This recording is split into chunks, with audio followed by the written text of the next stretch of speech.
The views expressed and the opinions given by their guests do not necessarily reflect those of the Odyssey Files hosts, its affiliates, or its sponsors. This is Susan Slaughter from Paranormal Caught on Camera, introducing you to the most epic show ever, the Odyssey Files with David Soyering and Michael O'Neill. You're welcome. Pew, pew, pew, pew. Oh! Kim, what are you doing? Well, I'm telling Mike and Dave, it's time to get on the show. Oh, well, the Odyssey Files starts now.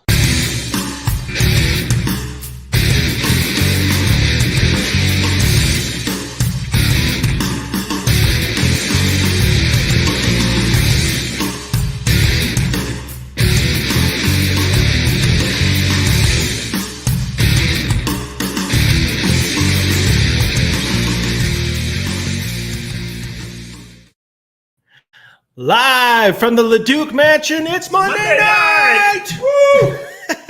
We are live on location at the LeDuc Mansion here in Hastings, Minnesota, here on Monday night, which means you are watching or listening to the replay. Hopefully watching, because you're really going to want to watch this. Yeah. But this is the Odyssey Files, in case you didn't know. in case you were just like, I'm just randomly scanning around. What the heck are these two guys doing? Yeah.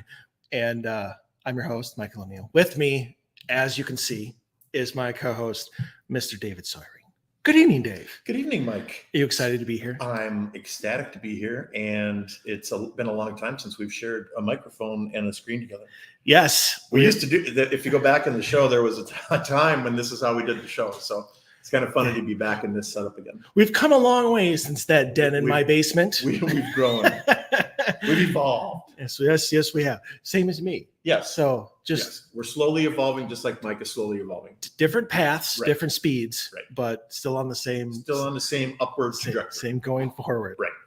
So we have a very, very, very, very special show for you guys tonight. Obviously, we're on location for a reason.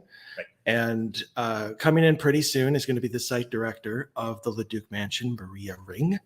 And she's going to be talking with us for a while about the history of the LeDuc Mansion, and especially the paranormal history of the LeDuc Mansion. And then because of the story that we read, 3 weeks ago now?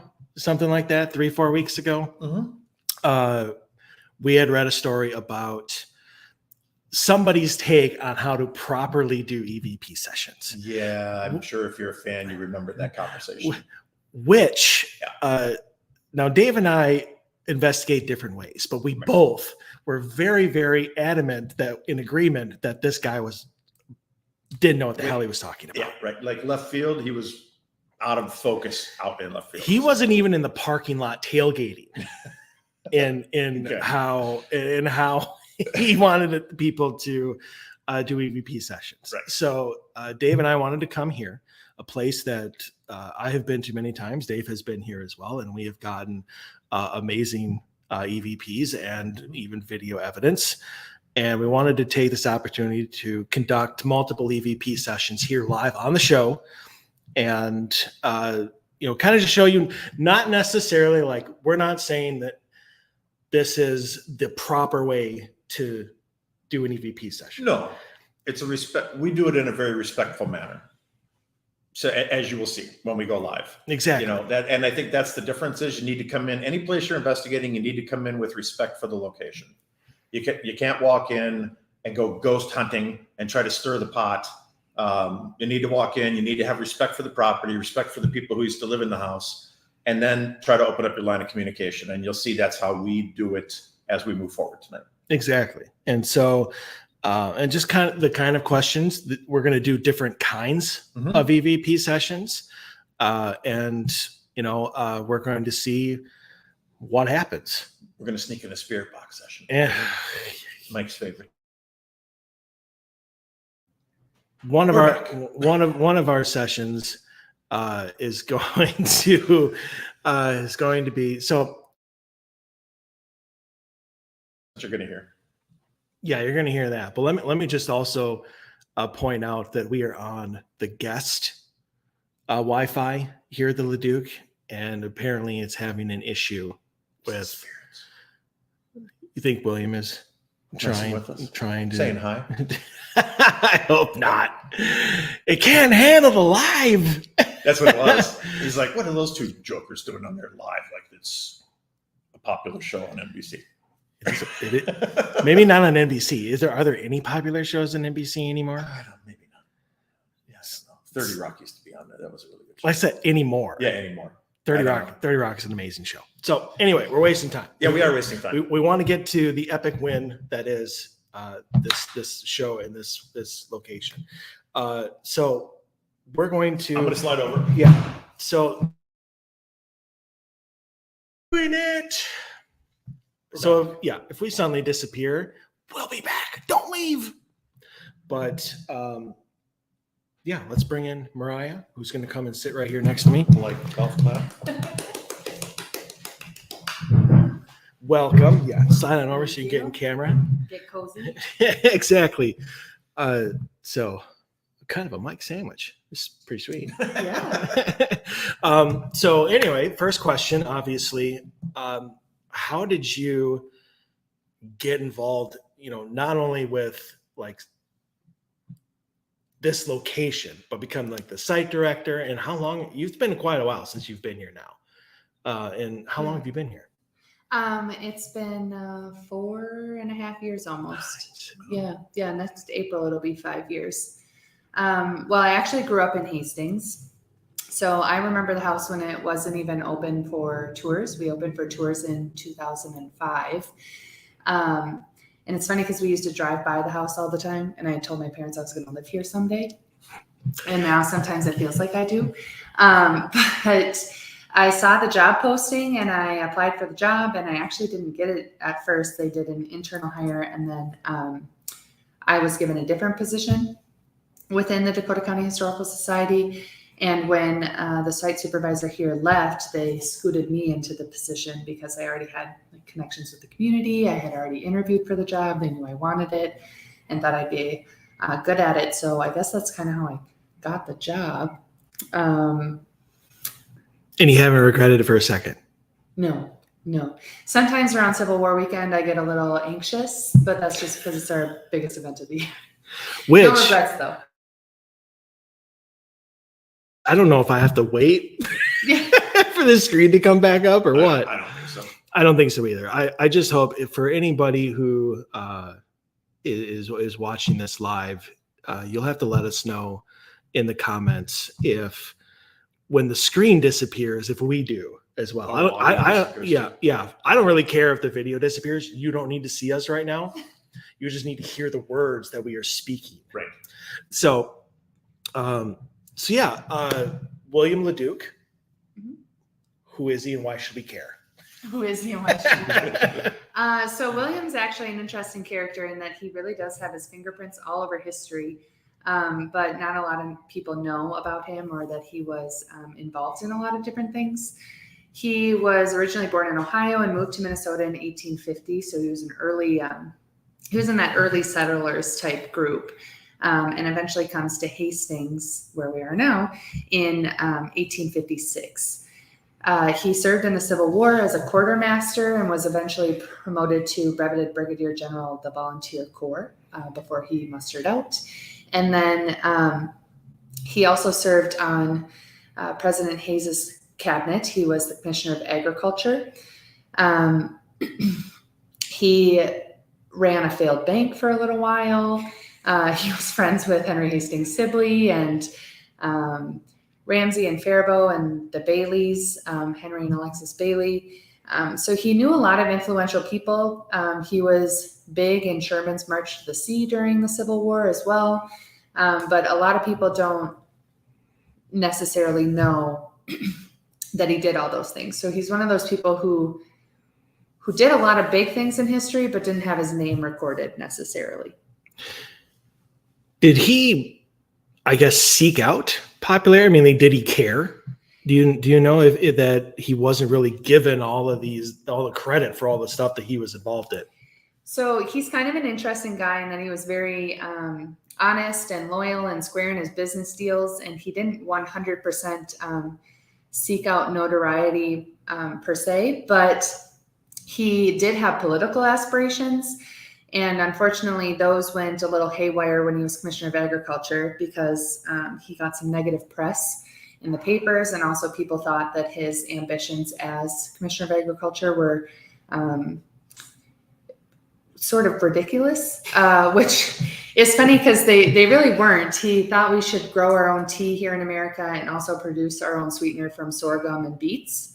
And as you know, we do produce our own sweetener from sorghum and beets now, but everybody thought he was crazy then. And as far as growing tea in America, they didn't think that it was possible. But the reason why he wanted to do these things is because they would save our country $19 million a year in import costs. Which at the time is a lot of money. Yeah. And it was $19 million then. So a couple billion now. Exactly. Hundreds of millions at least, yeah. Yep. And he did have a successful tea plantation, but when he left office, they sold it. So it never really took off.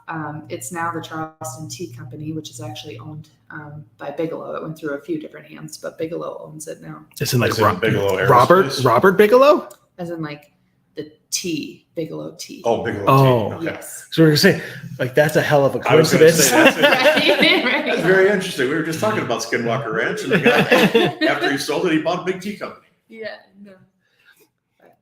Gotcha. Yeah. So I think he would have liked to have been better remembered. We remember him as well as we can here, but I think he always seemed to be just on the outskirt and the fringe. This house put them into a lot of debt, so he didn't necessarily have like the money to do a lot of backing of different things. He had to find people to support him and to vouch for him sometimes. So I think that was kind of difficult, but I don't know that it was because he tried to lay low necessarily. Gotcha. One of the things that I always found like fascinating about one of the things he tried to do, at least business wise, is he had like a ferry. Oh yeah. Which was in like tried to ferry supplies, or he tried to ferry something to like the another port that was illegal. So he had to do it like under the radar. How am I misremembering that? Smuggler. No. So he did run the ferry across the river for a while. And actually it did lead to an accident where a carriage toppled. And so he was sued for that. He represented himself actually because he was a lawyer, and he was acquitted, which was good. But as far as like moving goods during the Civil War, when he was quartermaster, he actually had this idea to utilize a steamboat to get supplies to troops at Lookout Mountain. And that he had to do sort of secretively so that the Confederates didn't find out. But he gets almost no credit for it. It's mentioned briefly in the Grant documentary, but they give more credit to Grant, and he was at the meeting for all of an hour. So William, who actually had this experience driving steamships and ferries, it was very limited, but he had sort of this background experience. He actually drove the ferry and was able to get supplies to these troops, and they called it, well, they celebrated and said, 3 cheers for the cracker line, because what they were primarily moving was hardtack, which looks like a giant cracker, but. You got to soak it for about a month in water before you can eat it. Right, exactly. Yeah. I often joke that's actually why they checked their teeth for the Civil War, when you had to enlist and they were checking. See if you can actually chew hardtack. Yeah, but it was to open powder cartridges. I think it's funnier if it's hardtack. I like the hardtack story. Yeah, me too. Yeah. I just think the fact that they were checking your teeth to see if you could use them as tools. Yeah. Is amazing. That is amazing. I don't think they do that now. No. I would hope not. You go through a full physical to get into the military service, but I don't think using your teeth is on the required app. No. I think initially they thought it was to check your health. Were you well fed? Did you have good hygiene, etc. And then it really comes out that they want to make sure you had those molars to bite and rip a powder cartridge. Gotcha. Yeah. Fun fact, I do have good molars. I do too. So I can do that. Yeah, so we all would have been okay for the Civil War Army. Yeah, I would have probably not passed. I would No. have had to I would have had to disguise myself as a man. I was gonna say you had a little bit of a feminine problem Yes. at that point. Correct. You got I would have to been pull one of the Mulan. many. Yeah. Do a Mulan, right? Just strap everything down real good. Put your hair in a bun, no makeup, or look like Exactly. Or just go cut in it as a off. samurai. Yeah. Yeah. Would you have Wear done? it like a longer boy. Would you have done that? Probably not. I don't know if I would have. I think that the women that served in the Civil War were pretty impressive. The ones that like disguised themselves as men because they truly wanted to fight Right. were extraordinary. I don't know that that's like the life for me. That's fair. Yeah. I think it's a small percentage. I would have been perfectly okay with being in the Ladies' Aid Society and tearing bandages and Sure. knitting Helping the socks wounded and sending care packages. But I don't think I'd do well on the front lines. So one of the things that I know about the LeDuc family, not so Mhm. much William himself, is Mary, his wife, Yes. who I just found out because of the family tree you have in the parlor. Her last name is Bronson. Yes. I love that. An ancestor of Charles. Yeah. Charles is great. Charles Bronson. You know who Charles Bronson is? So Huge action star in the late Yeah, the 70s huge and action 80s. star. yeah. God. I know, but when you said an ancestor of Charles, I was thinking more along the lines of like, well, her father's name was Charles and her brother's name was Charles, and so I was thinking of that lineage, not So there's some Charles necessarily, going there. you know, like Yeah. was she related? To, See, so Charles Bronson is a family name. Right. yeah. So me, I don't know. We'd have to check the family tree out. That would be amazing. That It'd be really amazing. cool. I'd be like the coolest part of my friends group at that point if I could discover if I had a path Charles Bronson Yeah, himself. exactly. Yeah. Now that he's passed away. But that's not my question. The question is that it's kind of well known that she did not want to be here, like in Hastings, and she did not like this house, at least at first. Yeah, so the house was actually her dream house, and she liked the house, but she would have wished that it was in a different location. So Minnesota was not her favorite. Growing up in Ohio, she's from Mount Vernon, so she was used to like sort of the finer things in life. Her family was a little bit more well-to-do. The town she lived in was very well established. So when William married her and moved her to St. Paul, which had like muddy streets and not really boardwalk infrastructure, Still does. Right. Yeah. She was not entirely thrilled about that. And then winter hit, and she did not appreciate Minnesota winters at all. She found them to be very cold, very stark. They were not her favorite. Ideally, she would have lived in Washington, D.C. because she felt that that's where everything was happening. No, she's not wrong No. at the time. Correct. Yeah. So I think if she could have had this house in Washington, D.C., she would have been on cloud 9. But this house like really put them into debt in a big way. And also then their fireplaces were discovered not to have been working, and it was in Minnesota. And William moved them from the capital, where things were happening, at least in Minnesota, to Hastings, where she was like, why? Of all places, did you choose this small town? And he said, it's going to be great. It's going to be a boom town. It's got rivers. We can bring a railroad in. People are going to have to stop because of the waterfall, all sorts of things like that. And so William really saw the potential for the town, but it took a little while for it to take off.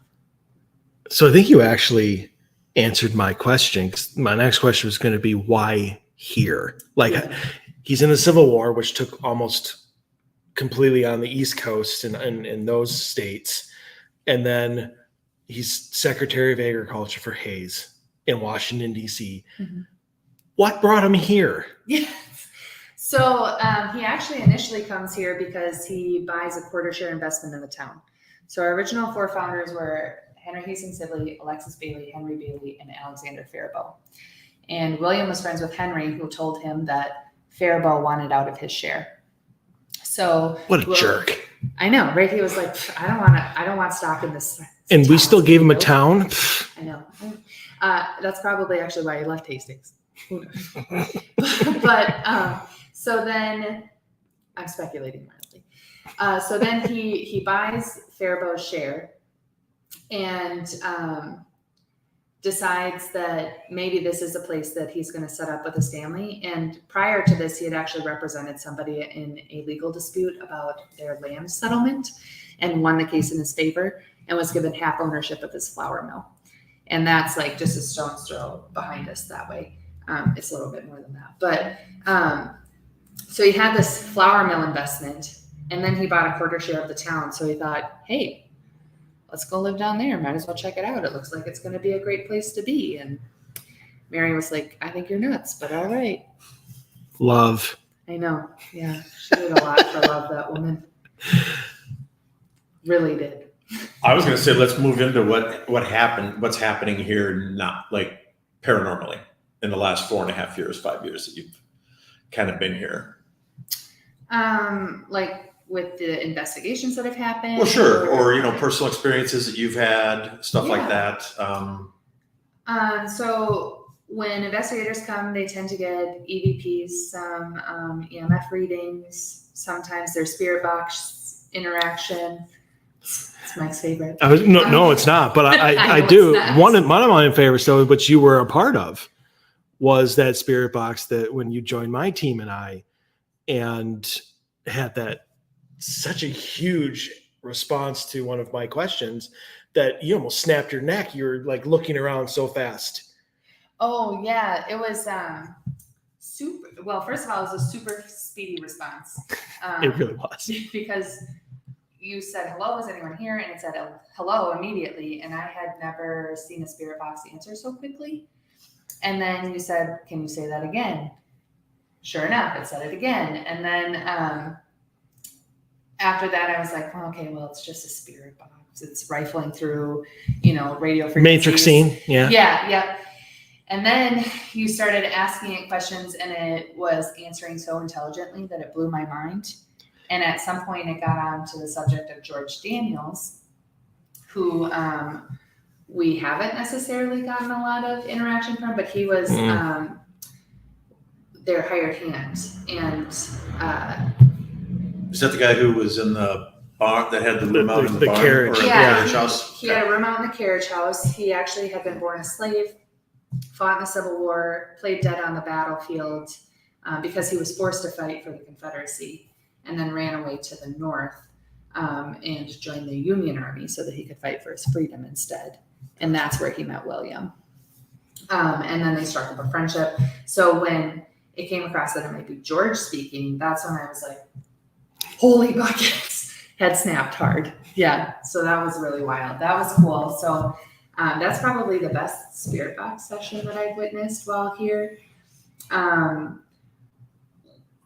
People have done dowsing rods. Don't tell me people bring Ouija boards. No, Good. no, none of those. But we did have somebody who did like ghost writing or spirit writing with a planchette once. They were testing that to see if they could get anything, mostly because it was a tool that William might have used. So they thought, maybe it's something he would be familiar with. Did they do seances here? They did do a couple, yeah. Mm-hmm. William was very interested in spiritualism. So he did some remote seances and sessions where he would like write to his friends that were doing them. And if you contact this person, can you ask them this question? Send me the response, etc. And then he and Alice mostly, but then also his middle daughter, Florence, occasionally did seances in the parlor and also up on the 3rd floor in the tower room. With him or without him? With him. Yeah. From what we know based on like what he wrote in his book. I mean, I was going to say, not only is he so much, into spiritualism that he did seances, Mm-hmm. but he wrote 2 books. I believe it's 2 books. He wrote 2 books, but one was about spiritualism. Only one was about spiritualism. Okay. I thought both of them were. Yeah. No. The other one was his life memoir, but it stops like right after he's done being Commissioner of Agriculture. There's a lot of life after that. There is. And it's a very abrupt ending to the book. It's like, Well, that's a dedicated interest if you're going to take the time to sit down and actually pen out a book on spiritualism. So obviously he was quite devoted to that. Yeah. Which is I didn't know that, so that's interesting. Yeah, and he called it Convincing the World of Life After Death. Okay. So like he was very adamant that there was something else after and that we needed to pay attention to that. Mm-hmm. Do you think that's why he's still there? I think in a big part it really could be. Like he's trying to prove his theory from when he was trying to prove it when he was alive. And now people are coming in and looking. I would think that if he was here, he'd be all over interacting, right? You would think. You would think You so. would think. Yeah, I mean, you would think so. If he can. Now, again, that's the gray area that we're all trying to figure out, that everybody's trying to figure out is like, how does that process work? But for somebody who was big into that movement at that time and to actually write a book about it, I would think that he would be hanging out at the house at least occasionally and be like, hey, I'm here. Who wants to talk? Or, who would like to, interact while I'm here? William, if you're here, we got all kinds of new stuff to talk about tonight. It's been a while since I've been here, so.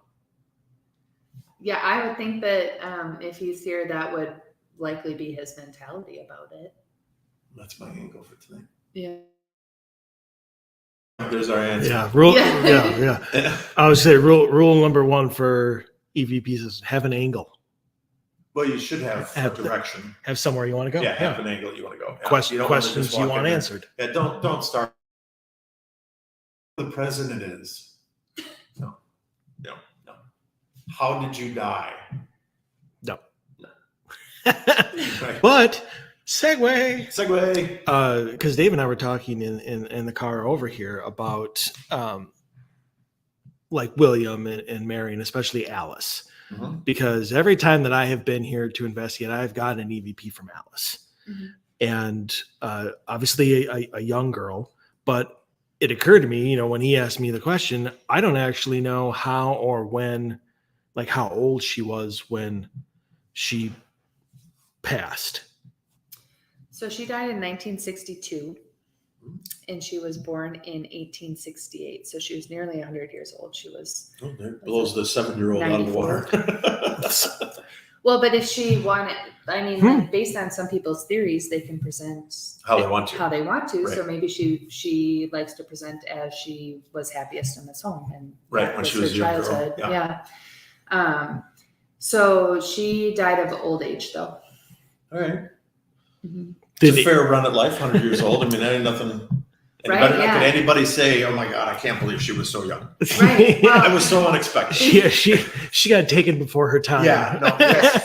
Throw all that crap out the window. Well, and what's interesting too is like both her and her father died at 94, almost 95. Wow. Yeah, And William actually died in the house. he did. Yes, and so did Mary. Natural causes, or So Mary's is cited as rheumatism, but we speculate that it was likely a heart attack. And that can be, like rheumatoid arthritis and rheumatism can lead to heart attacks. So we think that that's really what it was. There is one source out there that says potentially heart attack, but almost all of them say rheumatism. And then William actually died of pneumonia. And he died after like battling it for a couple of months before he decided to actually like listen to the doctor and lay down in bed and relax.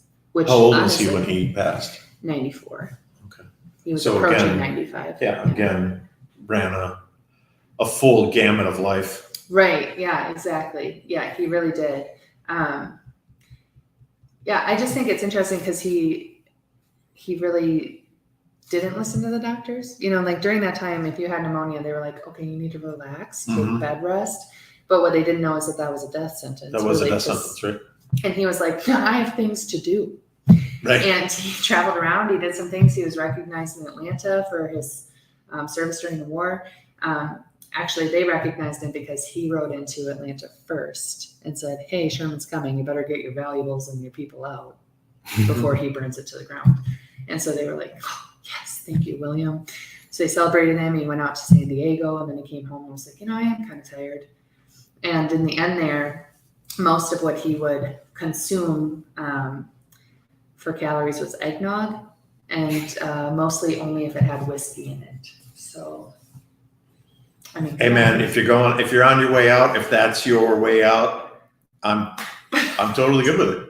Right. Whiskey and eggnog is delicious. It's delicious all the time. Yeah, Right. that's a solid and balanced diet. Yeah. Right. Right. That's a good way to go. Yeah, absolutely. William, my respect for you has grown by like 15%.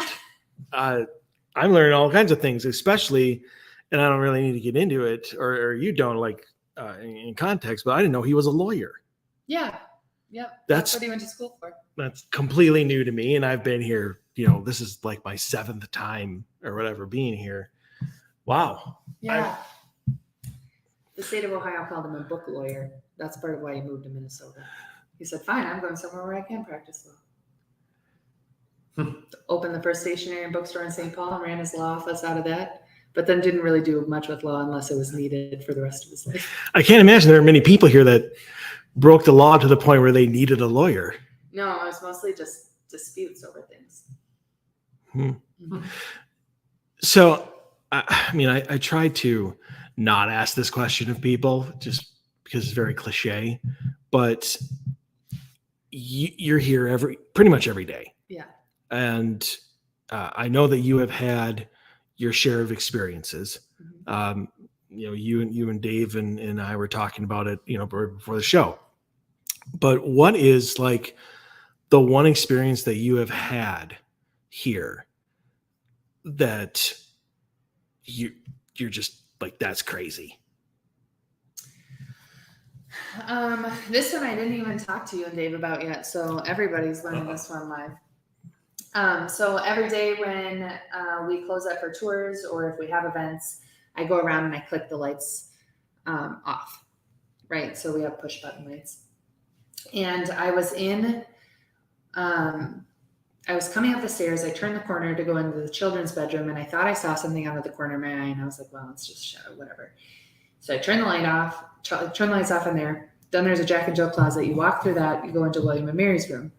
I turned the lights off in there, and I turned around to look, and there was just like a gray dress that went by. Is like all I can describe it as, but I was like, it has to be like the shadow from the tree or something. But like every hair on my body was standing up. So it was super bizarre. That's really probably the craziest thing that's happened. And the only one that I literally, okay, it's not the only one because we talked about the other one, but that I really, really can't explain because I had such a physical reaction to it. So as much as I was like trying to explain it away, it just looked like somebody was quick scooting out of the doorway, but wearing a gray dress, and it just sort of flared behind like they were walking fast. Like an old Victorian, that Yeah. Bubbles or whatever flows at after the waist. And it wasn't really very well defined or anything, and that's why I was like, but was it a shadow? But when I had like just literal goosebumps that didn't go away for a while. Yeah, energy. Probably not. Yeah. Yeah. Which is, Dave was telling something earlier, and I was like, oh, okay, cool, that's interesting, got it. And then I was like, I'm going to tell him about the dress. Oh, your electricity feeling. Right. Yeah. Right. So it's the moment when your body's reacting to something you can't see, which is an energy manifestation near you, and your body's telling you, be alert, something's going on. Yeah. That's abnormal or if you want to use the term paranormal, but something that's not normally happening here is happening at this moment. So be alert to what's going on. Yeah. It's what triggers your flight or fight experience. Mm-hmm. Well, and then I have this. Okay, this is going to sound ridiculous. Can you see this piece of hair right here? Yeah. You're all going to think I'm crazy. I'm not. I bobby pin this in place multiple times a day. It will not stay. And you're all going to say, no, Mariah, it's just because you have curly hair. They slide out, whatever. Your hair's clean. No, I had a medium once who told me that Mary likes me. She likes to play with my hair. And it's only that strand that ever comes out of the bobby pin. Only that one. And I was noticing that it slid down at some point while we've been here setting up. But I pinned it into place before I left. I have a bobby pin. I can take it out and show you all. But it's just that one piece always comes out. And that's the same one that she tugged on to show me that Mary just tugs that little hair. Cool. Mary sounds like she needs a hobby. I know, but if she likes me, I'll roll with it. Yeah, Sounds good. I'd rather get my hair tugged than, get a hand in the back as you're walking down the stairs type of thing. Mm-hmm. So, Yeah, exactly. She Or told me the- I could tell her if I didn't like it, and I was like, well, I don't really care. It's an inconvenience, but doesn't bother me. But now, you saw what we think. We'll speculate that it might have been Mary's dress and Mary. But I know that, like other times that I've been here, I've talked to volunteers and people who work in the mansion. And there was one guy in particular who said he's seen William multiple times. Yeah. I mean, how many times really has William been seen? I don't know, like a for sure concrete number. We've had people who have come up to me to tell me that they've seen a man standing in the window. Like when they were children, they saw a man standing in the window looking out all the time. And that's part of why people were really scared of this house growing up and why they initially thought it was haunted, I think, other than the fact that it was abandoned for a while.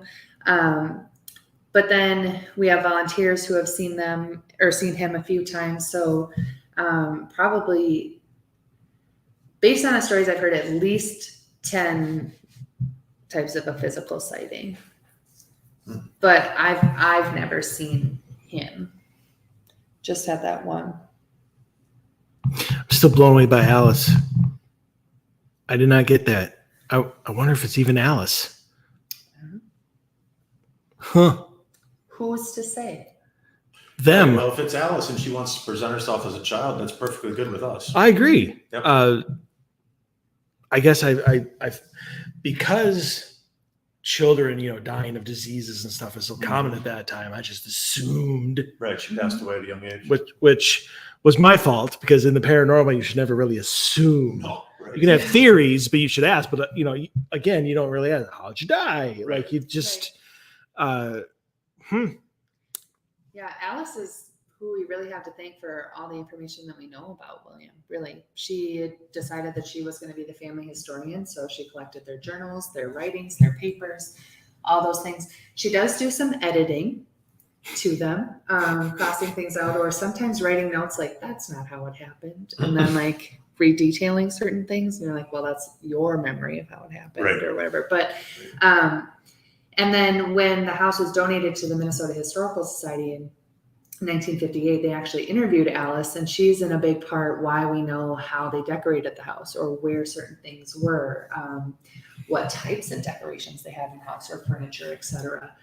We don't have any original furniture in the house, but we have a general idea of what they had in places, so that if we got a piece, let's say, or if we got one of their pieces from the Minnesota Historical Society, which we're working with them to deacquisition some, but we would know actually where to put it, Right. that they would have had it. She drew like diagrams too. Which is pretty cool. extraordinary. Yeah, that's it's cool, really because cool. if you do get an original piece back, I would just about bet that will ramp up activity for a while. I think so too. Like if you bring in an original something, dresser, wardrobe cabinet, whatever, mirror, Williams desk. William's desk. That's one of the things we're working on. Okay, I was going to say that would be impressive, because there's a lot of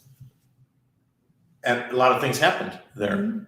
I'm sure he sat and pondered quite a bit. Plus, he wrote a lot. Yeah. So bringing an object like that into the house would almost be like a magnet, I would think. what is stopping the Minnesota Historical Society from giving the house back the original, like, furniture? Or is that too political? It's not too political.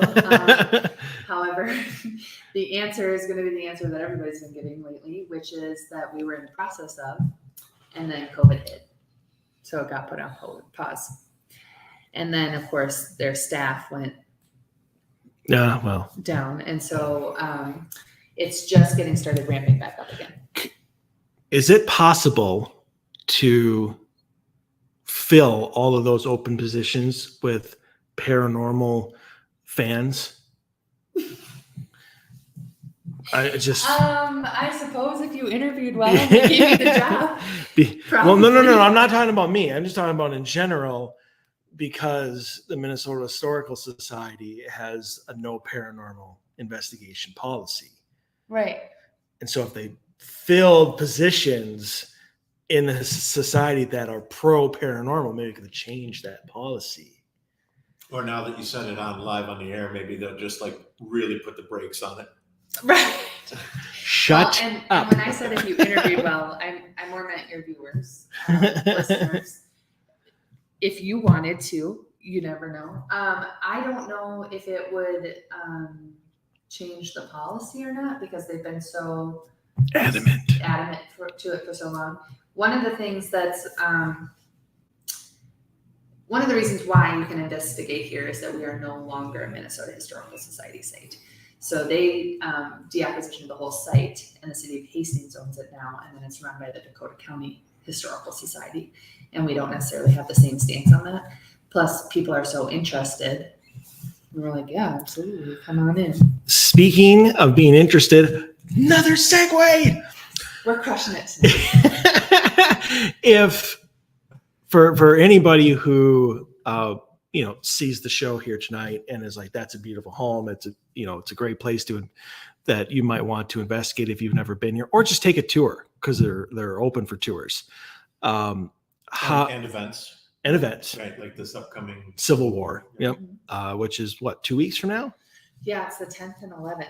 And then we have candlelight tours in October. Nice. And we talk about spiritualism. So that's right. And if I could convince Mariah and the rest of the Dakota County to let my team do a presentation, you might even see us at this place with all of our evidence that we have captured throughout all of our investigations. But for those who want to come back, whether it's to take a tour or investigate the place with a team, or just in general, how would they go about contacting you or the LeDuc to set something like that up? Let's start with the easiest way first, which is, if you can't seem to find any of my contact information from this, just go to the dakotahistory.org website, click the LeDuc tab. You can find all my contact information there. But otherwise, you can send me an email or call the site. I'm typically pretty prompt. However, Mike seems to keep going to my junk mail, or I type a response to him and don't push send. Yeah. So, William, you prankster. Yeah, so he can't vouch for me there, but I promise you I'm typically very good at it. But you can send me an email, and that's just my first name, MARIAH, Mariah.ring, RING, @co.dakota, DAKOTA.mn.us. Or you can call the site 651-438-8480. And if I don't answer, then you can leave a message and I'll give you a call back. And we can set up a paranormal investigation. We typically, though, only take people who are actually in a group, let's say. So it wouldn't necessarily be something where if you just wanted to, and I don't think this is your listener base, but if you just wanted to come in and, like you said at the beginning, ghost hunt, that's not really what we typically do, because we want to make sure that the people who come in are really going to respect the site and treat it well, and they will love the site as much as we do, which I don't think is too much to ask, because it is really easy to fall in love with this house. But so we would just ask that you are more with a team of people than like running around with your cell phone and trying to get readings on an app. Readings on an app. I love it. Yeah. Beep, beep. There goes the red light is flashing. The alarm is going off. And I'm sure that's happened. Yeah, or I've had people who are like, I have this app on my phone. Can I investigate? I'm like, no. Sorry, no.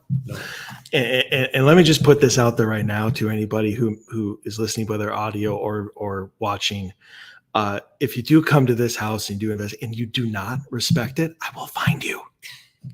And you will not like my response. I will tell Mike about you. She will. Oh, there's no confidentiality here, people. There's no site supervisor to paranormal team confidentiality. Okay, I will find you. Respect this house because it is amazing. So that's all I had to say. I will say this too. This house is, and we haven't talked about this, but this house is made out of limestone, correct? It is. Okay. Yeah. So the whole house is limestone, and obviously, if you're involved in the paranormal, you know that limestone is one of the big catalysts of holding place memories. So think about the size of this. How big is this property? It's got to be at least like 6,000, isn't it? It's 3,900 square feet. Oh shit!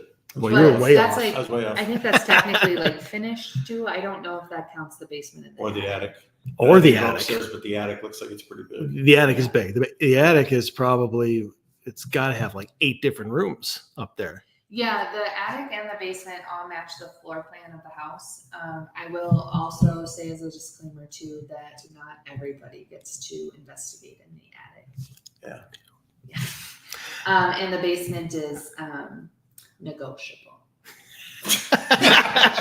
Depends on what kind of treats you bring when you come in the door. What kind of snacks do you guys have for halftime? Okay, Yeah. here's some hostess ho-hos, then we're in. Yeah, We're basement bound. you want the basement, impress me. Yeah. Well, the basement though, it also does have like a lot of equipment down there That's that true. helps run the house, and so you just kind of have to be careful when you're down there that you're not going to bump into things, but also you kind of have to understand that when you're going to investigate, because you obviously don't want to put your EMF reader right next to the generator. That would not make sense. Well, you've also got noise contamination for audio Exactly. when the house's mechanicals are running. Yep. Yeah, and I can't really turn the mechanicals off.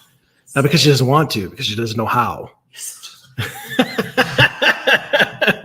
No, he said, well, can't you do it? Last time they were here. And I said, well, if I could, I would, but I also don't know how.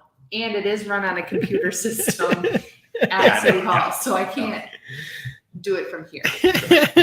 I would have turned the radiators off for you and froze in my office. I would have done that. Wow. I appreciate that. Although But I won't do that for everybody. well said. I have to draw a line. Well So, said. Yeah. As long as I'm on the good side of the line, I'm all right. Everybody else can be wherever they need to be. So, I'm making it sound like we're not hospitable when you guys come. no, they are very, Yeah. very much so. This is a great place to be, a great place to investigate. If you're worried about anything bad being here, never. This is a place where I bring almost, and everybody has always had an experience. Everybody's always had a great time. Everybody always wants to come back, just because it is so welcoming and it is such an amazing place. So if you've never been here or you haven't been here for a long time, I highly suggest you contact Mariah and get a date, because it'll be well worth it. You will see her again. Dave and I have some other stuff that we want to do here that she's really has nothing to do with. We're excusing her as Mike is politely Yes. saying it.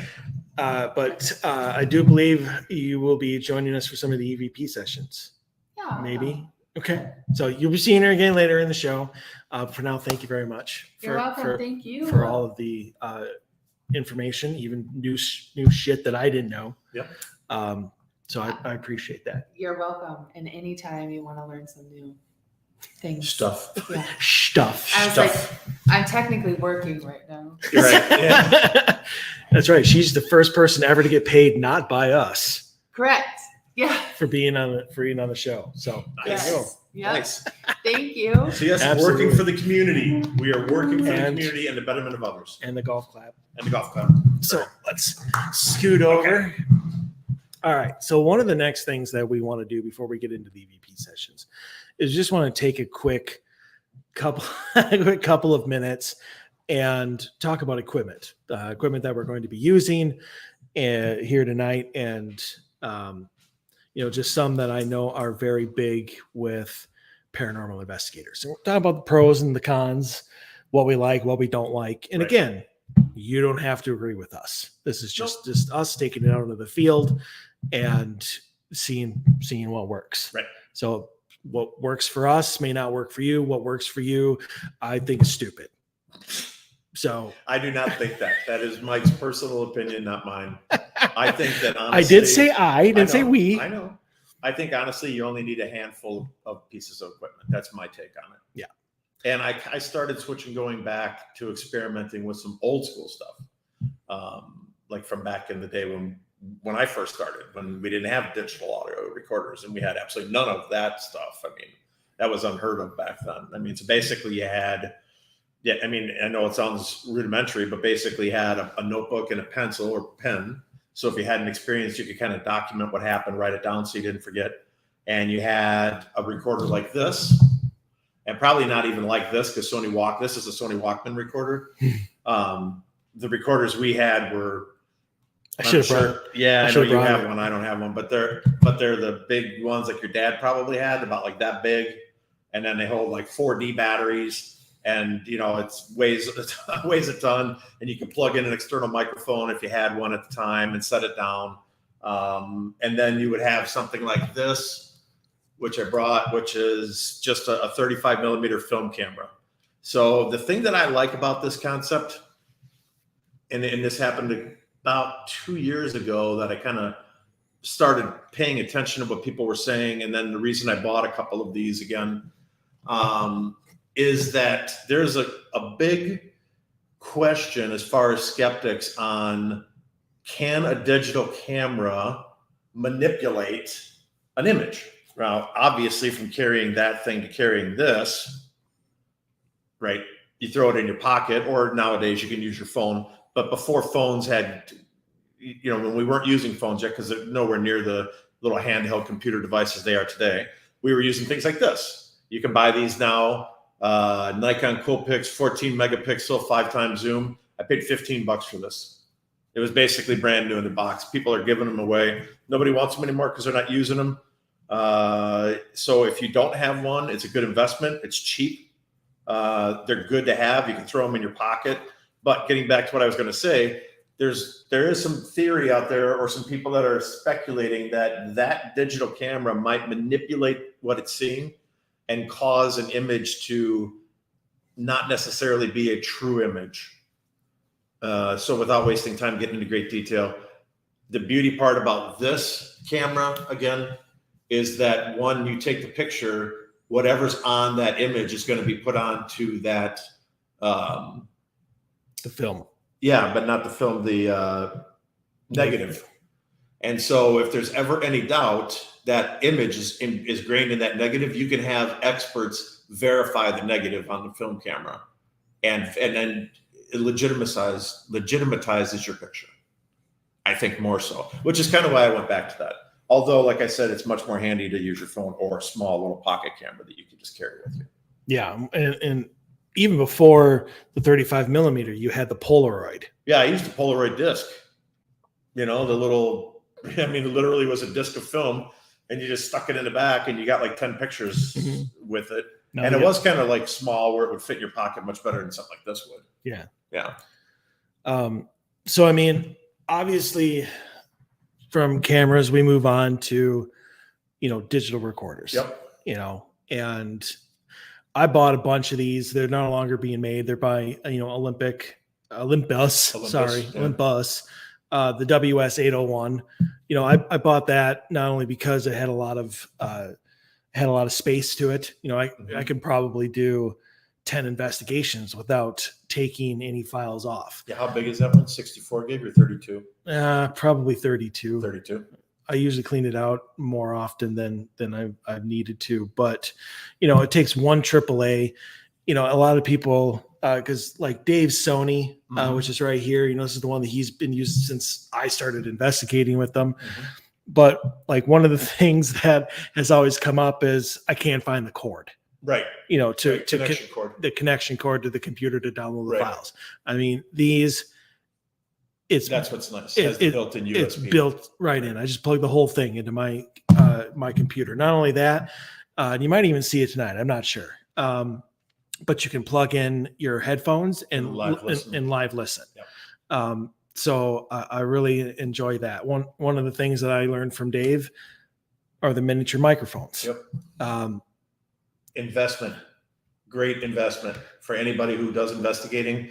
These do have great quality. They pick up, obviously, but I'm telling you what, the difference when we were doing stuff and we ended up buying some of these, the difference was night and day for the quality of the audio and the EVPs that we caught. Yeah.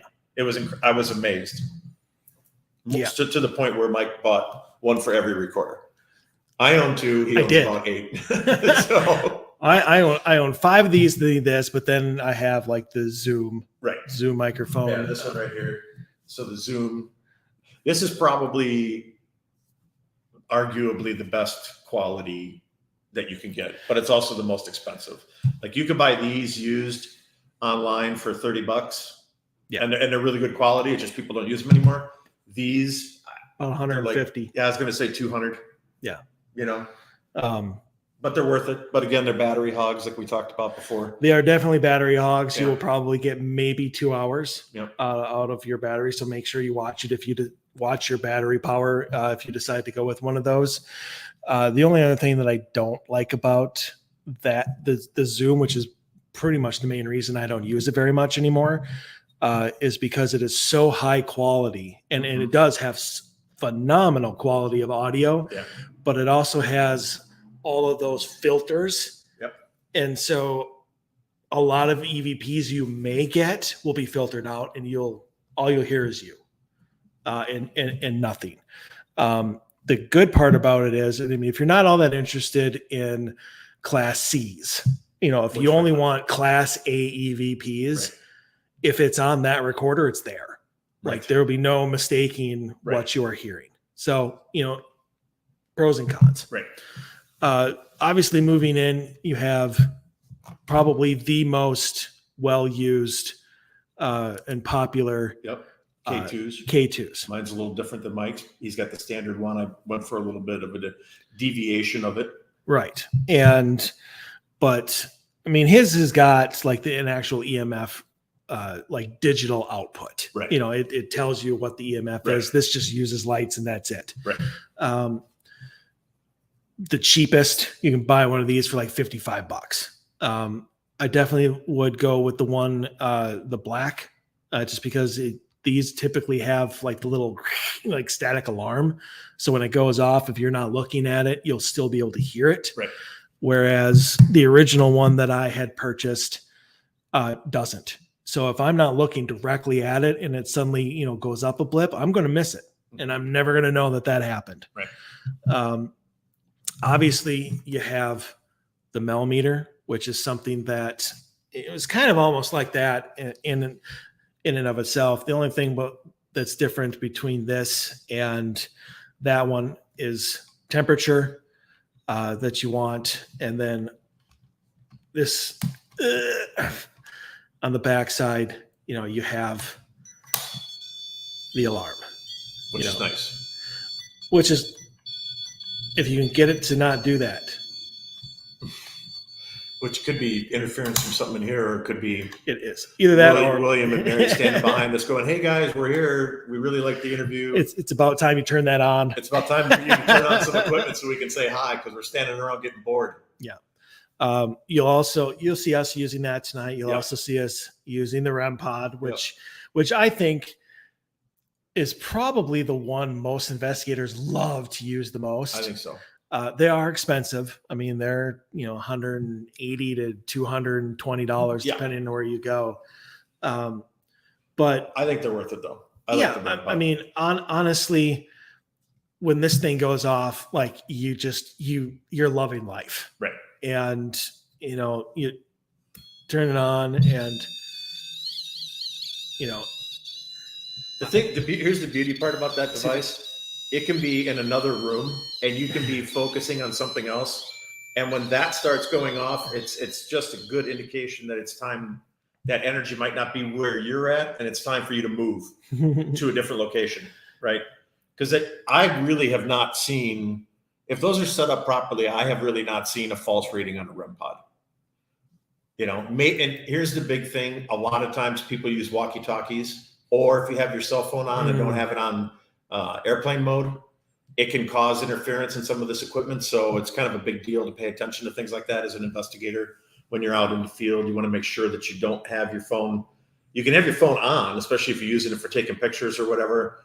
Or if you're group sessioning in an investigation and you're like, okay, let's go here for 30 minutes, unless you wear a watch, which I don't wear a watch anymore. But I mean, unless you have a watch, the only way you're going to know if it's 30 minutes is like to look at your phone, and people do that. Yeah. People live on their phones, obviously. Another thing that I really like to do with the REM pod, especially since that is so loud, and you don't get a lot of false readings on it, although unless you're using the walkie. It's a growl. What? Oh, that was downshifting the truck brake. Yeah, that was aggressive exhaust. So no, that's not a growl. But put this in another room, like maybe something that you're at. Like if we started here, which we're going to do, we're going to start EVP sessions starting here in the LeDuc dining room. But if you maybe you got something, maybe you felt something in there, and you just want to leave it in that room, and say something along the lines of, if you would like us to come back into this room to talk with you, set this off, and then leave. And it has happened. We were at another historic location, and we left it up in a room, and the Hastings PD. But I don't know if I should stop and wait or just keep going. We'll give them a second. All right. Okay, they're gone. All right. They're moving fast. They are, but that was moving fast. That was moving fast. Yeah. All right. Anyway, so I left the house. We were in another part of the property, and all of a sudden Cameron comes over the walkie, and he's like, "Where's the REM pod?" And I'm like, "It's up on the second floor." And he's like, "Well, it's going off." I'm like, "Well, then get up there." I'm like, "They want to talk to you." So, I mean, it's definitely a tool that you don't even need to constantly use. It's so loud that you can almost just use it as if this is something you'd like us to come back for, it's a good piece to use. Another piece that a lot of people like to use is the periscope, the vertical periscope. There is a 360 periscope by Paranologies, and it's still out there. And it pretty much registers static electricity as opposed to EMF. And I guess I don't have any static on me. No. But the only thing that I would caution people, I don't know if maybe it's just mine. Maybe it is just mine. I don't know.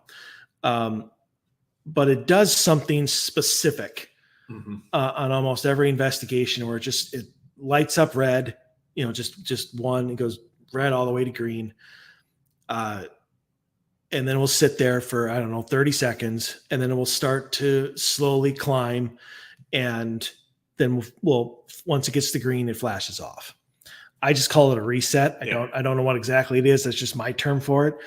But honestly, I don't know if that's something that's programmed into this thing. Which would be weird. I agree. It would be weird that it's an investigation tool, and then it's going to start having its own reset 10 minutes into it. It doesn't happen right at the beginning. That's the pain in the ass about that thing. It happens 5 minutes, 8 minutes randomly into the investigation. Yeah. It's random. So you're really getting involved. You're asking some questions. You're hoping that you're getting some response or getting some interest for any activity that might be in the house coming towards your location. And then that thing goes off and resets itself. And then you're like, well, what the hell? Yeah. And, the funny thing is, this is the only reason why I say I don't know if it's programmed in, is because when that red light shows up and just sits there, as an investigator, if you're not paying attention or it's brand new to you, right, what are you going to do? You're going to start to ask it to light up more lights, right, or move it to another light. Right. And then all of a sudden, 20 seconds later, oh my God, it's all lit up. It starts coming up. And then you're like, well, can you do it some more? And then all of a sudden it continues to creep down the colors. But the thing about it is, if you just shut up and watch it, it's going to do that regardless. It's got nothing to do with you asking it to do it or whatnot, which is why anytime that really happens, I'm like, well, we can't count it. Right. But I've noticed lately, especially, which makes me excited, is a lot of times now, it's starting to start on green. It's on the other side of the spectrum. Nice. Or it starts on red, but instead of moving down the entire, length of the thing in and flash alpha green. It'll light the whole thing up. Okay. There you go. That's a response, I think. See, I like that. Right. Very, very much. The thing one of the last pieces of equipment that is the FLIR.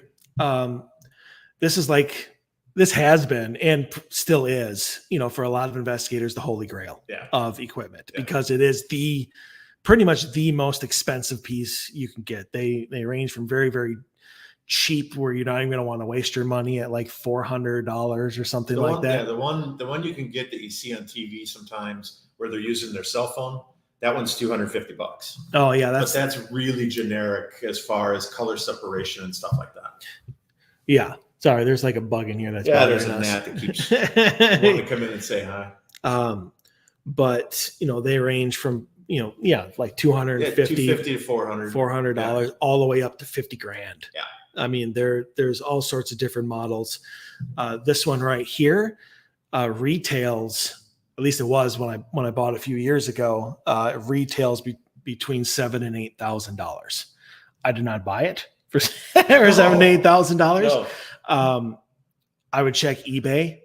Yeah. Very, very much for people who are selling them used because they're obviously not made for the paranormal.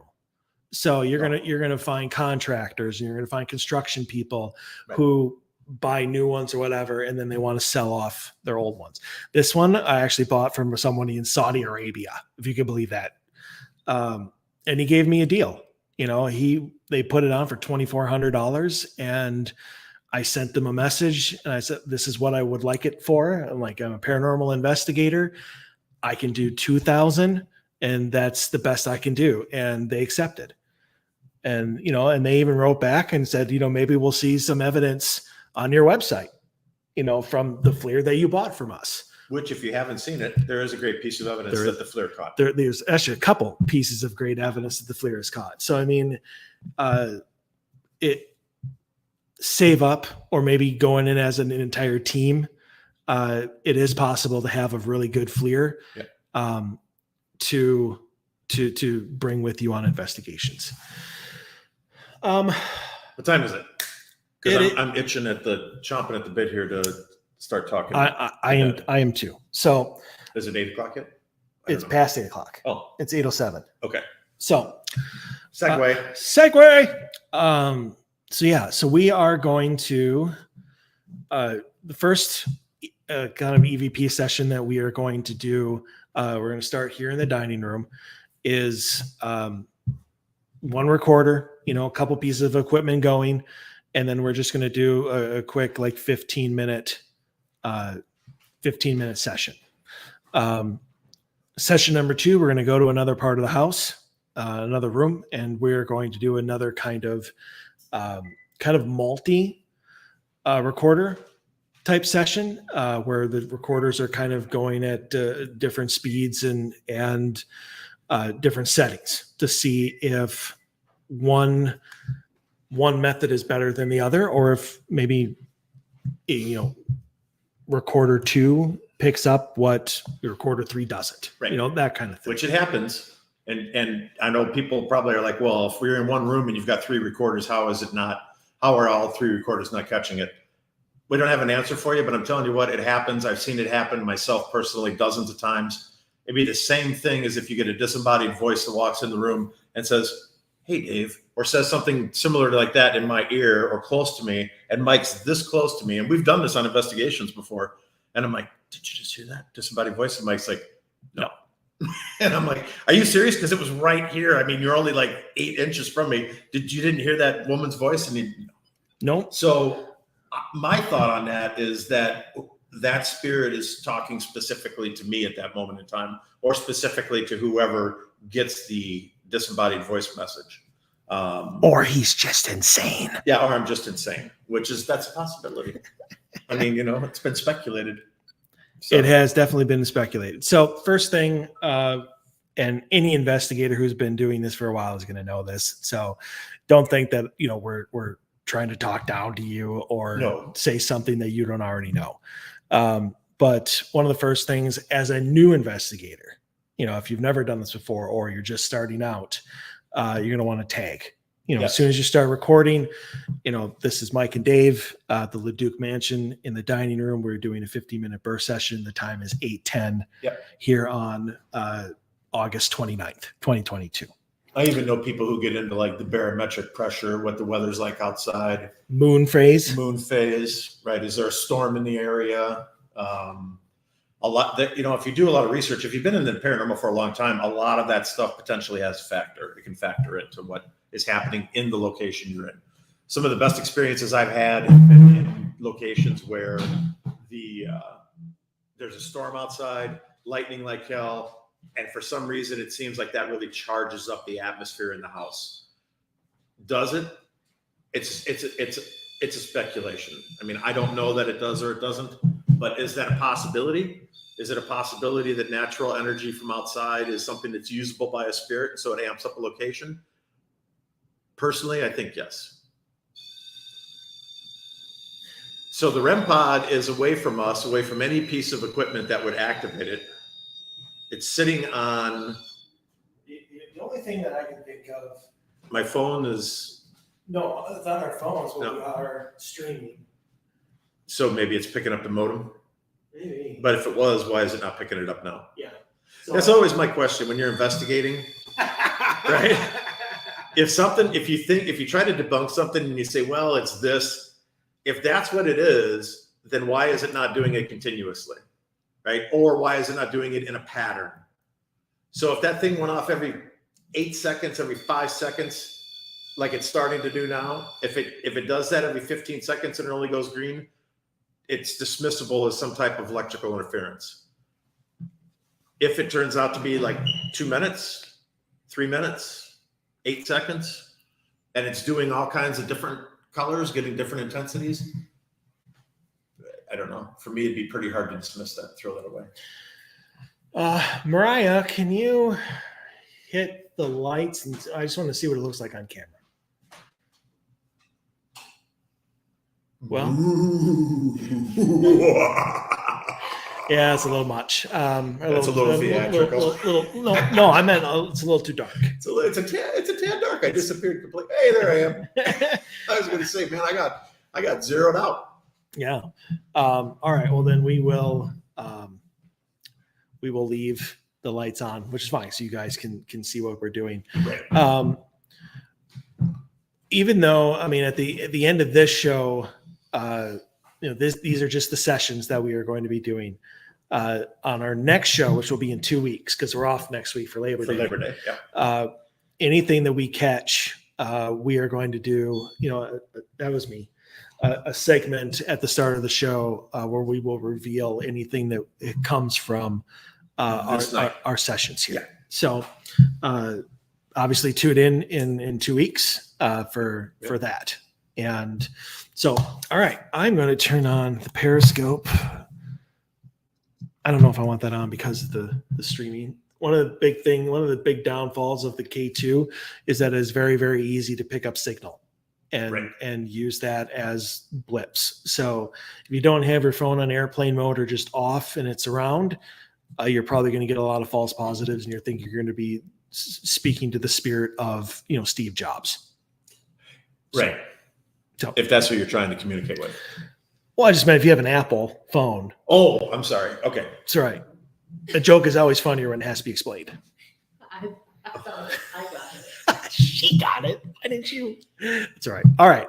So anyway, first thing that I like to do during any EVP session is introduce myself and hope that and ask them to, if they're around, to tell me what their name is, which they never do. So they do for me. Yeah, they do sometimes for Dave. Yeah. So we'll see. But good evening, William, Alice, Mary, any of the other LeDuc family. I know you've been kind of watching us do whatever we have been doing for the last hour. Dissecting the life, basically. Yeah, probably wondering what are we here for? But right now we would like to talk to you. And I don't know if you remember me from any of my other times. My name is Mike.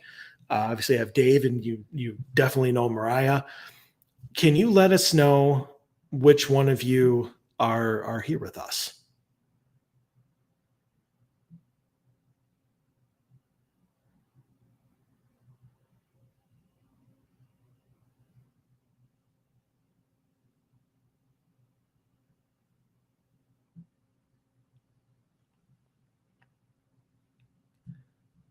We have a bunch of equipment that we have turned on, the periscope right here, which I don't know if you're paying attention to my explanation as to what it does, but all I have to do is, kind of stick your hand into it or wave it through it, and it'll pick up your static charge. I'm going to get you, Bug. So, That was, he's flopping around. Twitching. oh no. We'll finish him off. I wanted Mariah to do it. Now she's going to go to hell. Highly unlikely that taking up a net is going to send you down to the depths. I just injured it. It was alive when I was done with it. So It was It was on its deathbed. I feel like I did the merciful thing. You did. Right. put out of its misery. Put it out of its misery. Yeah. It was suffering greatly. So I actually, nope, I can't. Set it behind us on the whiskey table. No, it's fine right there. I was just trying to turn it in a way that they would be able to see it. But no, let's see. Never mind. Just anyway, back to the session. Right. So I've been thinking about this for a while, especially since we do a show together like this. Mike and I do every Monday night. Station. So I'll repeat that in case you missed it. This has come up as a topic and a conversation point before. When we show up to a location,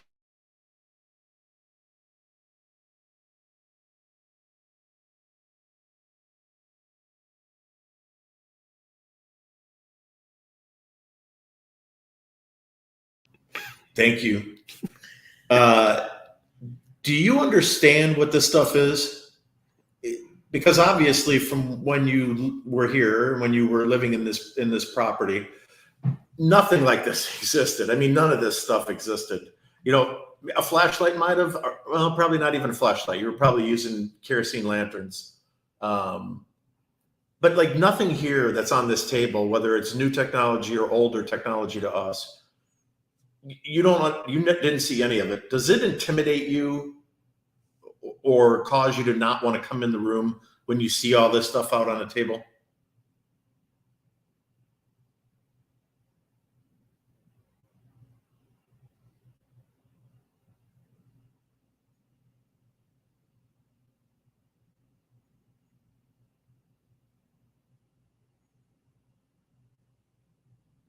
Do you understand that this equipment that we're using is a way for us to communicate with you?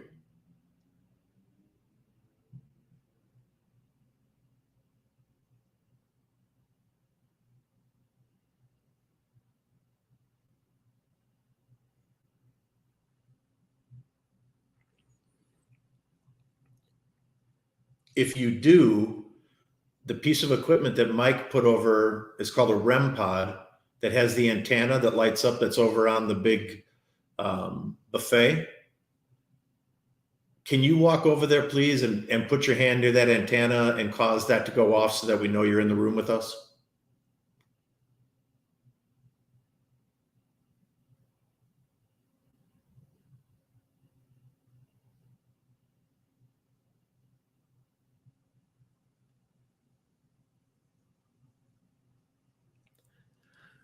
One of the things that I've been trying to figure out, because a lot of investigators always have equipment, always ask the spirits of any location to interact with it. But I've gotten an answer to this question before, of saying that yes, it's far more difficult for a person in your position, the otherwise bodied, that it's much harder for you to use our equipment than we think. Is that true?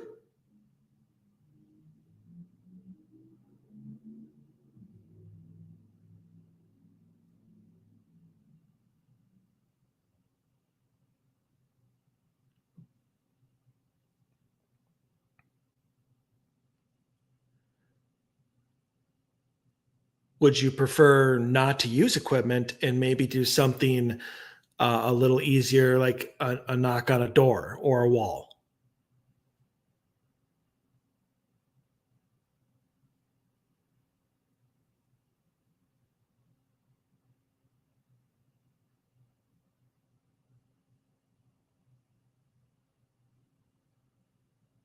we may have gotten a response to the previous question because as I was watching it, it was dead quiet and my meter Suddenly went up rose. about halfway on my sensitivity on my mic. And that wasn't that big exhaust port that happened. Mhm. Okay.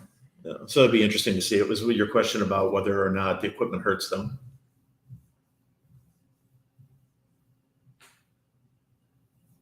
Okay. Mariah, why don't you throw a question up? I mean, you're part of Put her on the spot. Yeah, I know. I just was like, oh. I mean, you're here more than obviously anybody else is. So if the LeDucs could communicate with you in such a way or give you an answer to something, what would you like to know? I suppose, and this might be breaking the rules. It seems like sort of a complicated question, but I suppose I would like to know if you appreciate the fact that your house has been turned into a historic site for people to enjoy, and that they come through and love your house as much as you did, based on what you wrote.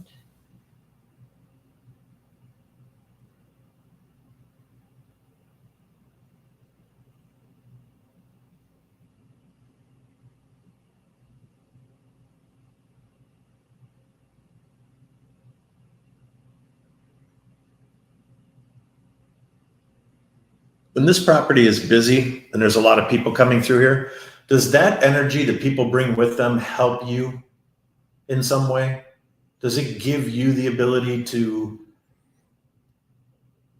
come back closer into this realm versus where you're at now?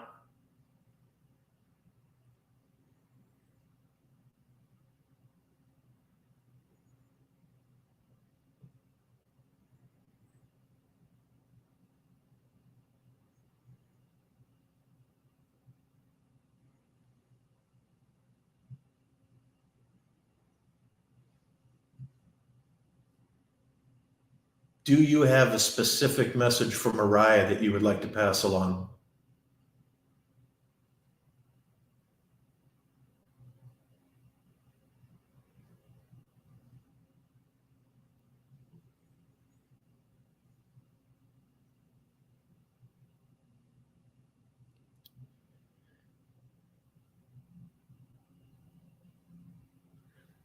One of the things that we talked about in here tonight with Mariah is your love, William, of spiritualism, and the fact that you did a lot of seances to try and prove the existence of the afterlife,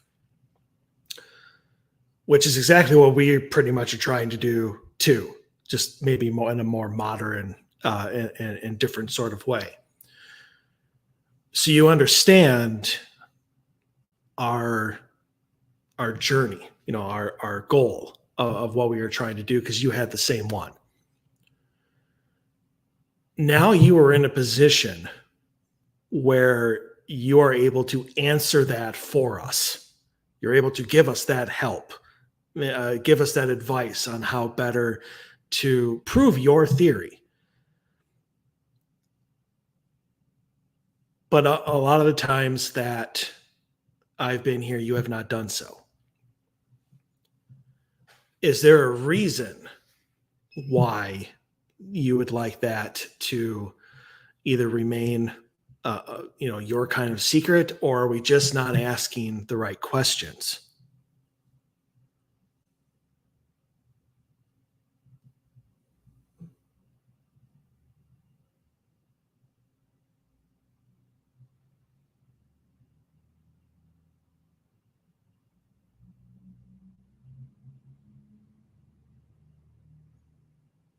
It's a truck going by. Yeah, that was a deep question. Thank you. Here's a little fluffier one since it just happened, but did you, as you are now, going on the assumption that you were able to hear everything that we can hear, are you as flabbergasted as I am at how many people in Hastings have bad mufflers? I think that's a valid question. Speaking of someone who spends a lot of time here as well, it's just like a valid question. All right. Not to break the mood here or anything, but as another technique, throw in a funny question every once in a while. There's nothing wrong with it. It lightens the mood. It lets even the spirits know that, maybe you're just a more laid back and easygoing person that they might want to talk to. I think building off that question too, Mike, I wonder if you are like happy about the fact that so much commuter traffic goes through this town because you really thought it was going to be a boom town.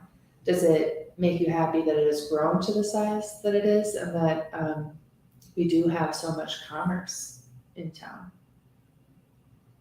Some of which you shaped by bringing in the railroad.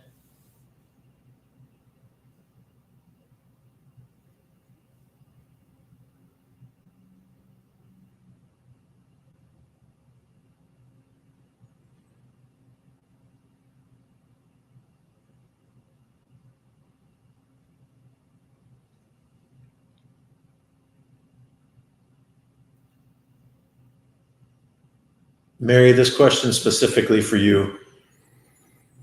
Earlier, if you heard us talking, that there was some conversation about how you weren't overly happy that this beautiful house was built in this location. To get rid of the speculation of where you would have liked to have been, I'm going to ask you directly, if you could pick this house up and move it someplace, where would you like that house to be?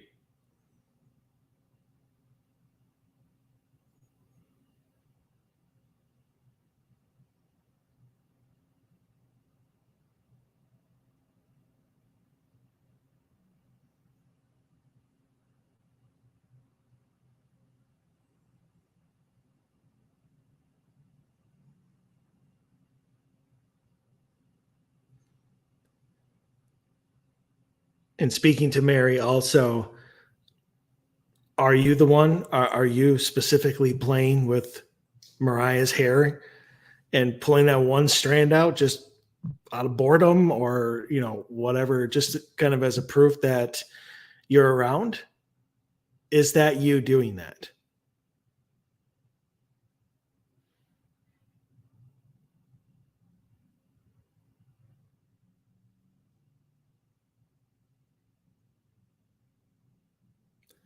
It was an interesting little sound.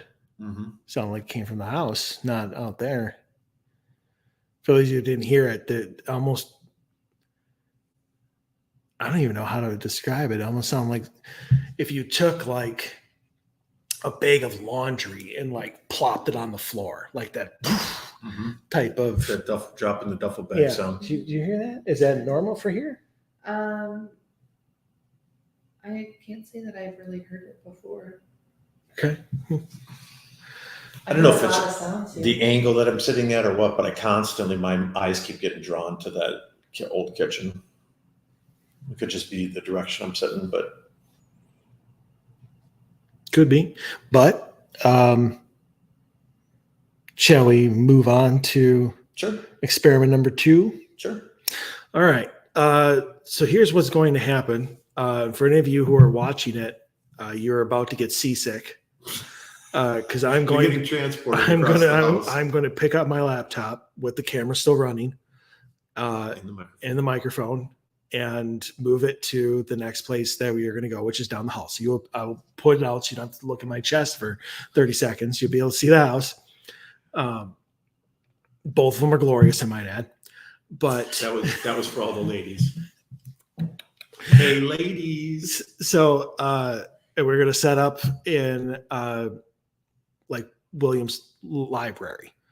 And we're going to obviously start a whole bunch more recorders and hopefully put up a bunch more pieces of equipment. So, and for those of you who are listening on audio, you're about to hear a bunch of like, as we are moving through. So you're really going to want to watch this so that it doesn't say either that or go get a snack. Yeah, this is break time. It's not potty break time. Perfect time for it. Exactly. And who knows, you might hear something or see something as we are running through the house. So that was me with the millimeter. So End of session one. End of session one. Want to take it.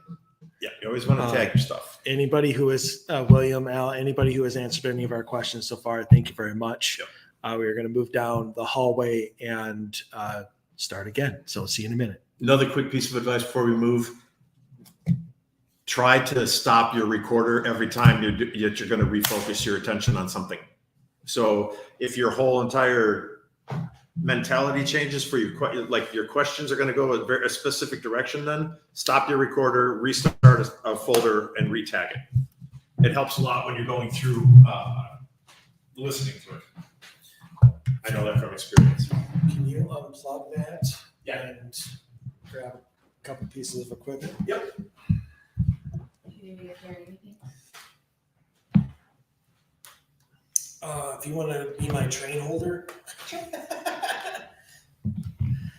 All right, so everybody who is watching, forgive the shakiness here. Oh, clear with the microphone. That's going to sound terrible. Yeah, if you were listening, that's going to be rough too. Throw that back in. All right, let me cover all the table.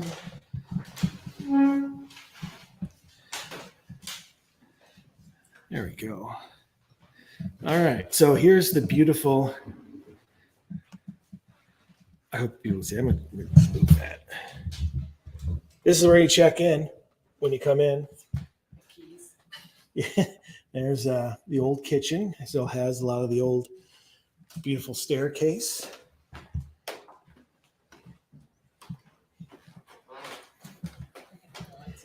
No, that's all right. I was showing the parlor, but it must be Dave moving the REM pod.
patiently for us. I appreciate that. We pretty much lost, as soon as we came into this room, we lost our signal. Our signal, yeah. So if you're still here, I appreciate you hanging with us. We're now in Williams, but the camera and everything is now on the a chair in the doorway. So what are you trying to get? Let's get the static. All right. Well, it's really dark. It is. Do you want Just me to put hit that the over on the button? table, Yeah. Mike. If you just hit the button above your We're iPad. gonna turn on more lights. Oh, you started the video. Can I turn it off? Yeah, I'm still Sweet. turning the box off. Progressed very fast, but I think that it'd be a good house. It's too automated. I don't see All right. So we're starting session 2 in the library. Mike accidentally hit the entertainment system. Yeah. And the video started, which thankfully that she was able to turn that off because it's like 10 or 12 minutes or something like that. So 15. turned off. It'll boot up in a second, then you can click lecture. Oh. So we're starting Yeah, session starting our 2 Session. in kind of a half-assed manner, but it's starting. Yes. Excuse me really quick. You know, that was me. Sneaking up. There. There we go. Oh, that's perfect. Can I go sit in the big boy chair? Sure. Yeah. Ooh. He wrote the letter that's on the desk there.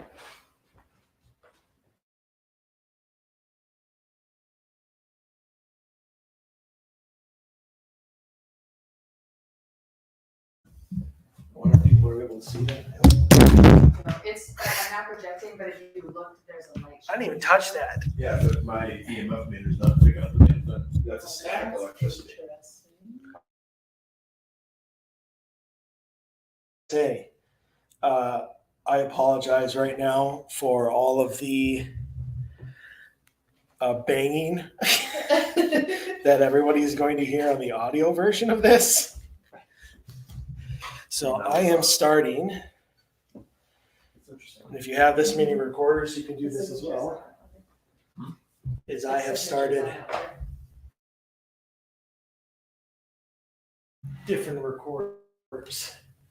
So getting relaxed. Just kidding. We're not gonna do that. I mean,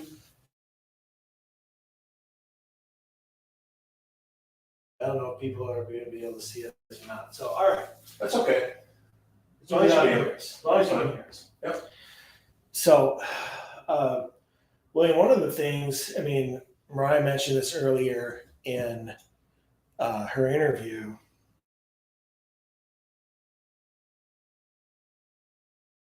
Original, you know, they're trying to get original pieces in here so that they can actually try and, I guess, put your house back together. You know, get the stuff that was actually yours. One of the things. Actual family Bible, which is right up there. Were you happy or relieved when they found it?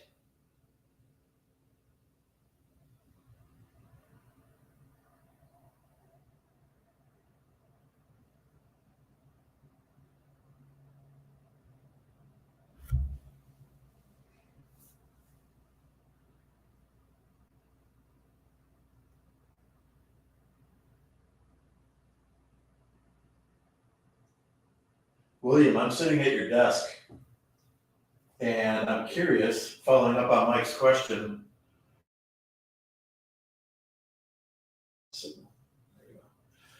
Did you have any conflict between your religion, your belief in God, and diving into spiritualism?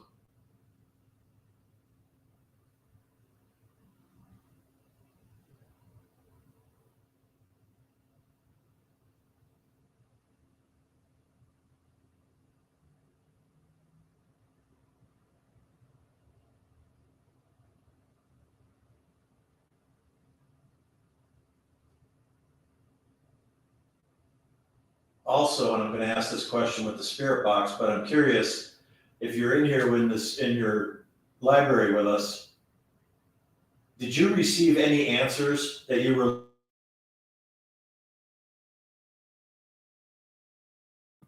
So I'm doing that for the whole question. Is it really? Mhm. I just noticed when I looked over. So just in case that got out, William, did you find any answers that you were looking for when you were practicing spiritualism?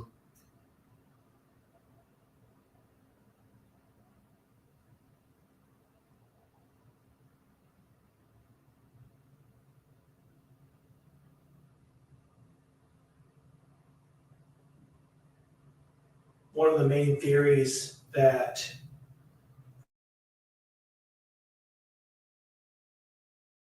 I got involved in it was after Mary had passed away, and that you were trying to reach out and talk to her.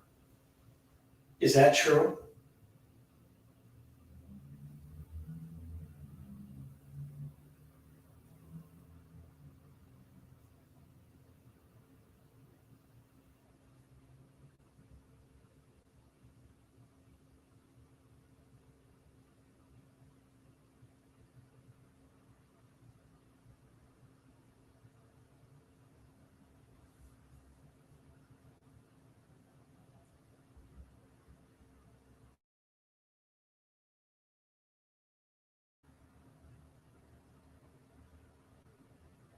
I put the REM pod in the hallway by the front door, thinking that being as that this house was, I'm sure, busy, popular, people walking in and out.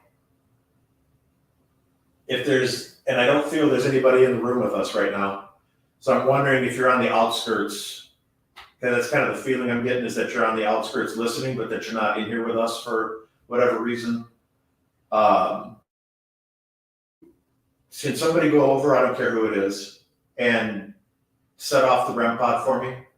Just wave your hand close to the.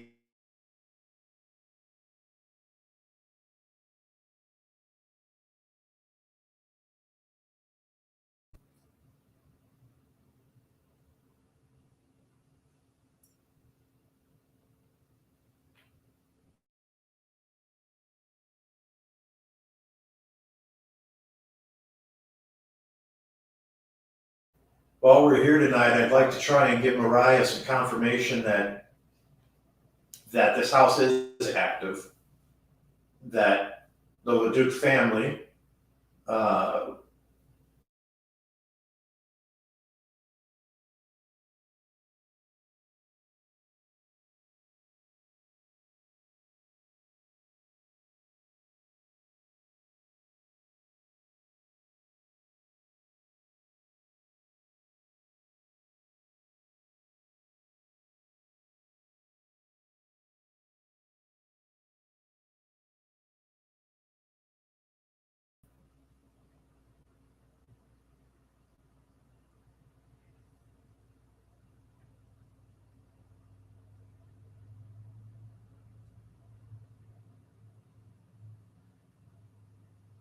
Well, and one of the theories that I guess myself and my team have tried to figure out,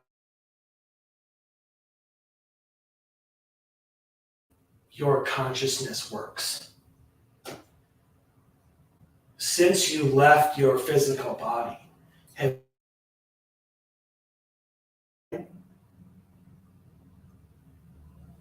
or does it come in spurts?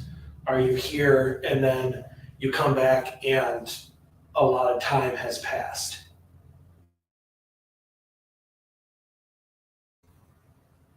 This is going to be a very quick session. Mm-hmm. I don't like that screen popping in and out. Mm-hmm. I don't either.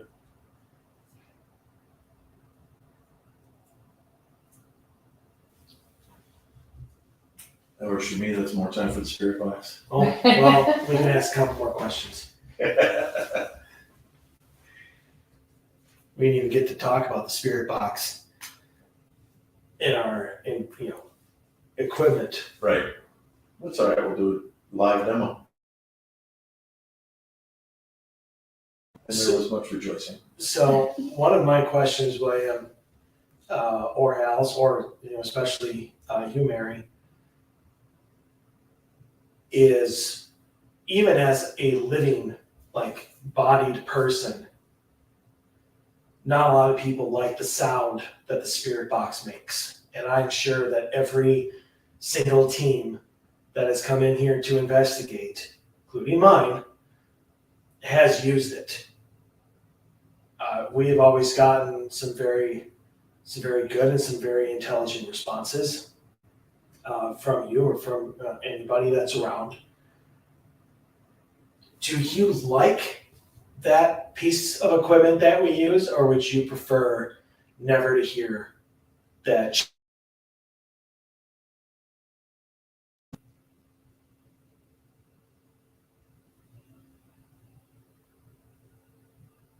And I pray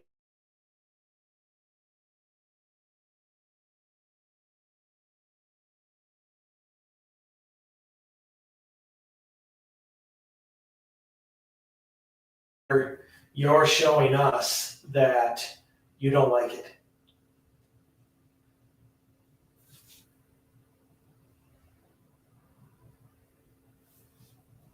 Three, 2, 1. 10, 9. Yeah, put a time frame on shit like that. You can't ask a question and then You just let it did. just be open air for hours. You just did. Well, my question wasn't specific. Oh.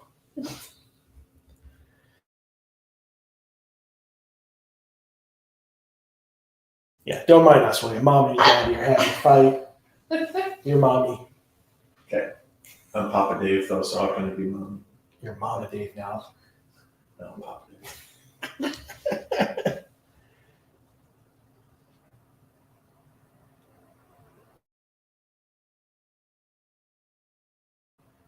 We would like to do our third session, William, up in your and Mary's room. Are you okay with that?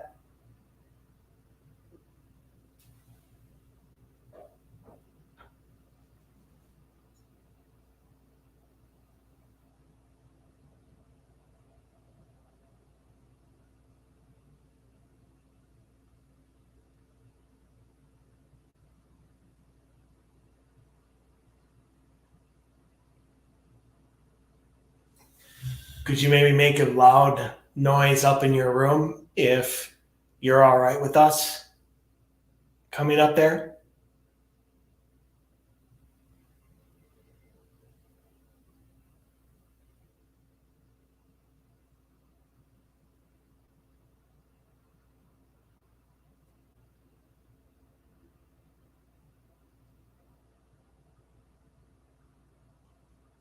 So one of the things that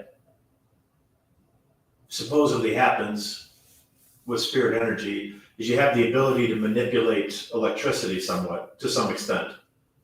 I'm wondering, can you dim the lights in here, even temporarily, just make them dim down, maybe about 50%?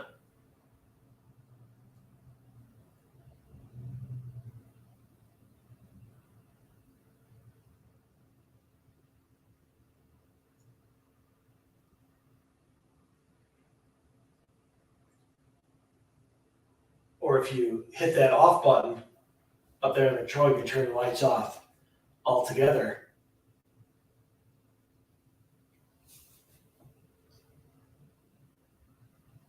And you'd officially be the coolest spirit in the history of Minnesota.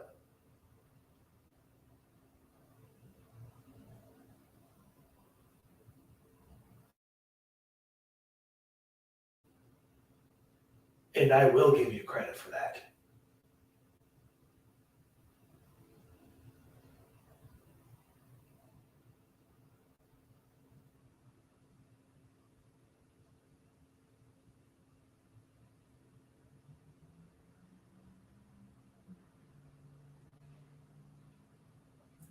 What's interesting though is that before you asked that question earlier in this session, Mm-hmm. I actually did. It kind of looked like the lights for like a split second had dimmed. They dimmed up. Yeah, and then more. I thought maybe you did saw it too, and that's why you're asking that question. Mm-mm.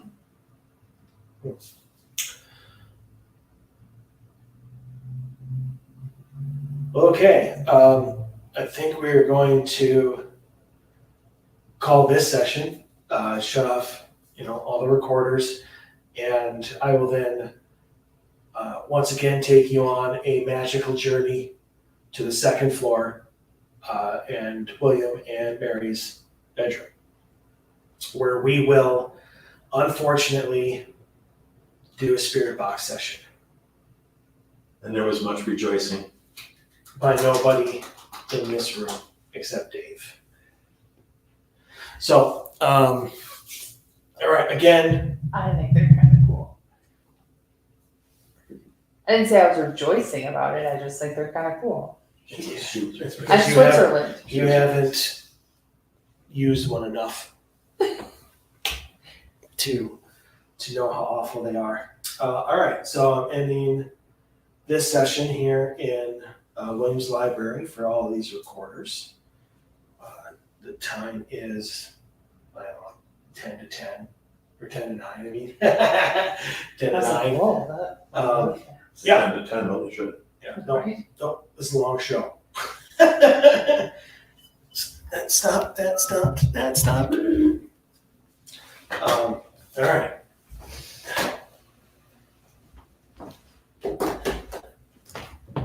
And ending on what is going to be, that's not even the one I want to use, excuse me.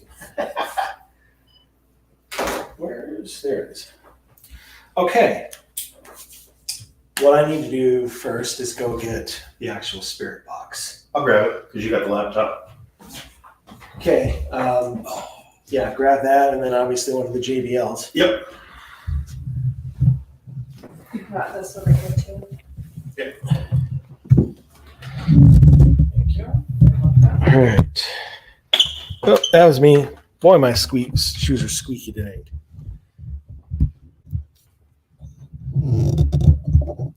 Tanya, can you follow me up the stairs?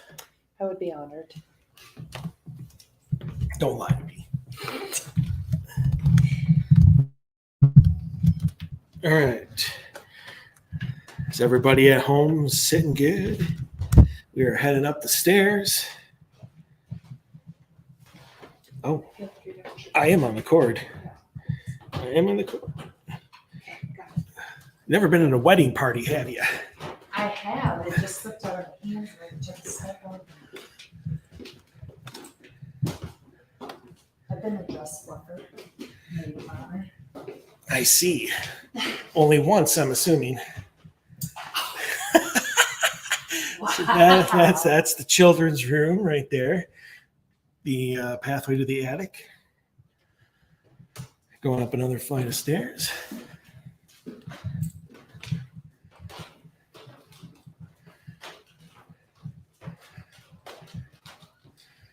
All right. This is William and Mary's bedroom.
I just saw. Hi, everybody. How are you? Yeah, no, this won't. Okay, sorry. All right, so we had another internet issue for some reason that would not connect, so now we are It's a good question because sitting out in the hall, they can cross. looking into William and Mary's bedroom. We're going to do a spirit box session, and hopefully it'll Like if be you able had to walk hear. and talk, it'll cause a lot of equipment to go off because of the RF signal that's so strong. And I don't know if you guys are able to hear it, but while I was sitting there, then I got the spirit box and say my name. I know. Okay. You want to turn that up a little bit? I got it maxed out.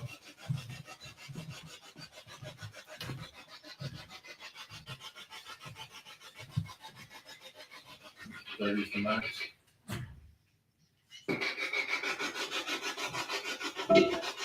Done max volume. Wow, okay. So, Usually it's a lot louder than that. And you're gonna want to sit over here because you're not anywhere near where anybody's gonna be able to hear anything. We can move the chair. So now we can go. Yeah, this one? my back is stretched, so. The quarter.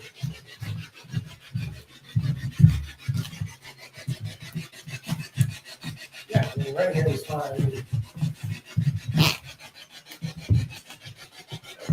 Mariah helping me out like that. There is definitely some merits going to be going out for that. All right, so I've been letting this run just in case people don't understand what this is or know what it is. It's generically, they're called a spirit box. And basically what happens is you get a radio that it scans through frequencies at a rapid pace. The theory is that spirits can use this once they understand kind of how it works to come in and communicate with you in what I would consider to be a real-time interaction. That's the beauty part about this device, is the fact that it's real-time. So you don't have to go back and listen to a recorder. You don't have to go back and watch tape, to see if there was something happened in another room or whatever. You can actually communicate in real time if you get intelligent responses. Now, as you've listened to this and heard all of the stuff coming through, I would say that all of this is gibberish so far. I have not heard what I would consider to be an intelligent thing, even though I thought I heard the name Mike. But I'm going to go ahead and start, and then we'll pass it around. So, William or Mary, we're in your room. I'm wondering, what do you think so far about the time that we've spent here this evening talking about your life?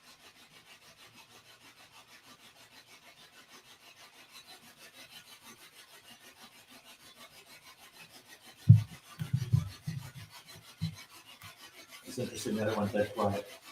Not a single blip. Mm-hmm.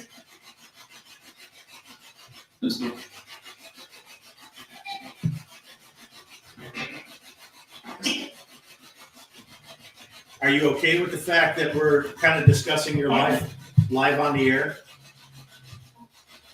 See, yes or no question. If you could answer yes or no, that would be great.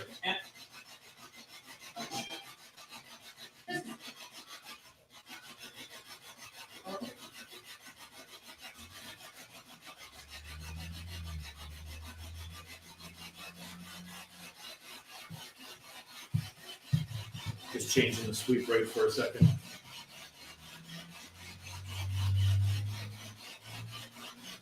If William or Mary are not here, is somebody else in here with us right now? Yes or no?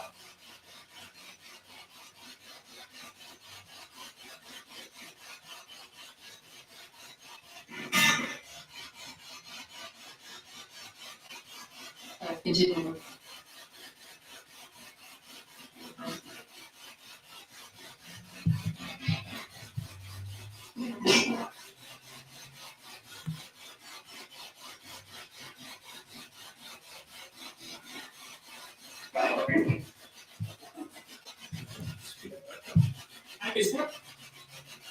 What is that? It's a way for us to communicate with you. Would you like to talk to us?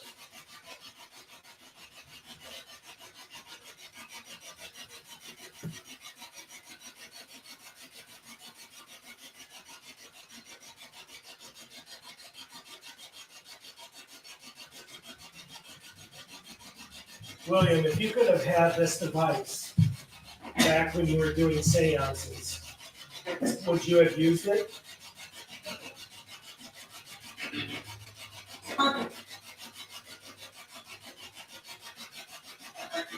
No problem.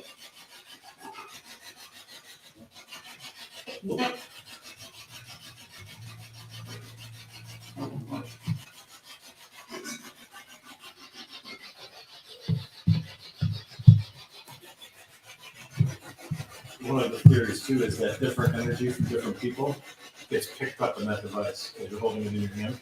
Oh, interesting. So one of the times we had sat with our friend Jean and nothing was really happening and we handed it to her. Remember that? I mean, it was like for 10 minutes straight, shit was off the hook. Wow. Lights lighting up in the room for no reason, like just crazy. Wow. Yeah, it was really nuts. So William or Alice or Mary, are any of you here? Do any of you want to say hello?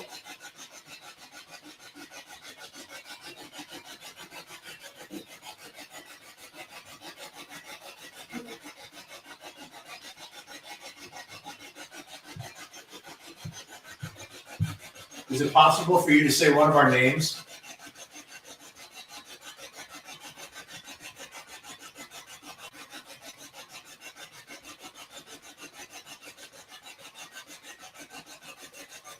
One of my investigators, Lauren, wants me to say hello to you. Would you like to say hello back?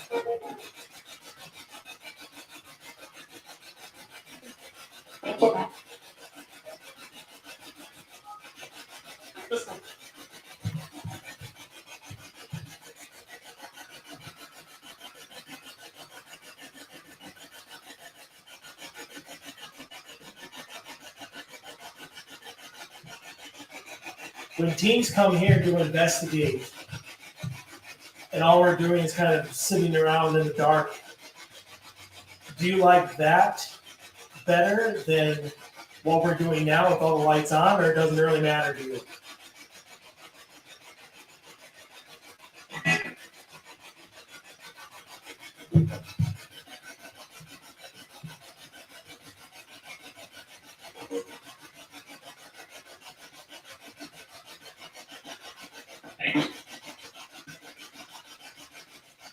Does it add energy to the room that you can then absorb?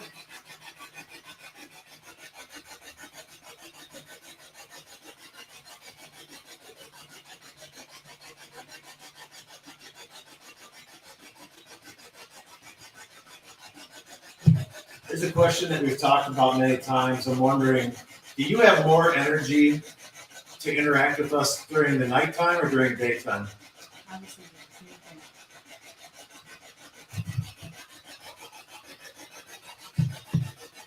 thing. I don't know what it said. Started with an E, with an evening. I thought about that. I said evenings is kind of what I heard. It's maybe dusk. Yeah, it sounded like an intelligent response out of everything at first was fine, you know? So evenings are good for you, if that's right. We were here this evening. Was that a good time for us to be here?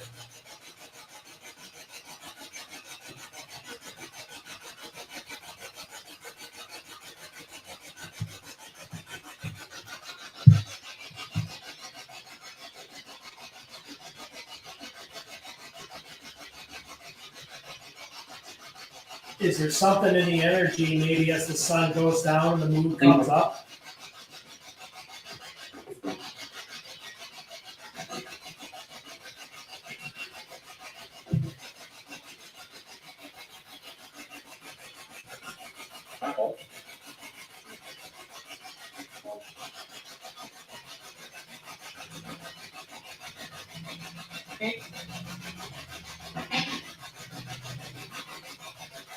Mary, do you consider Mariah to be one of your friends?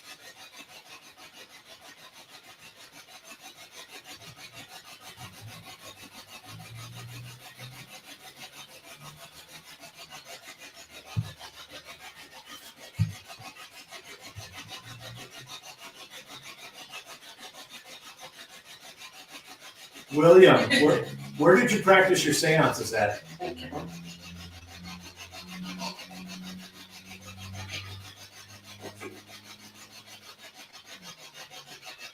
What part of the house did you practice?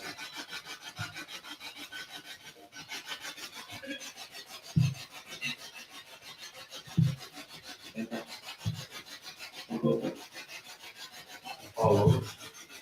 You want to hold it real quick? Sure. Sorry, I cannot, so maybe I'm not going to soon. Give her a couple minutes. Yep. Ask away. It's like I have so many questions until I'm asked to ask the question. Whatever comes to your mind.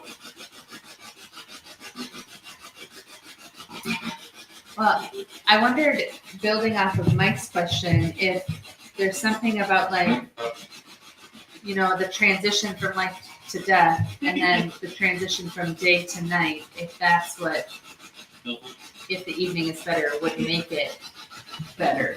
Is it's like a middle period. I hate one degree. Yeah. Because if you think about like what some people's conception is, it's that there's like a purgatory and that middle area. So if you're in a middle area, is it better during like transitional times?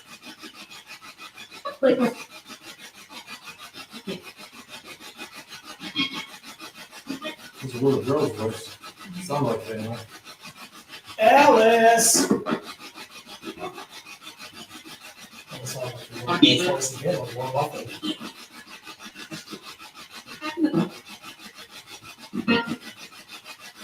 It'd be interesting to listen to that on the recording. That sounds like a little difficult.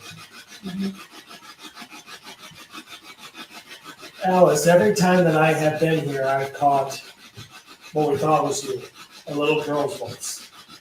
Only tonight did I find out that, you know, you lived obviously to be nearly 100 years old, which is amazing. I'm very happy that that happened. You come across as a little girl because maybe that's, in this house, that was your happiest time?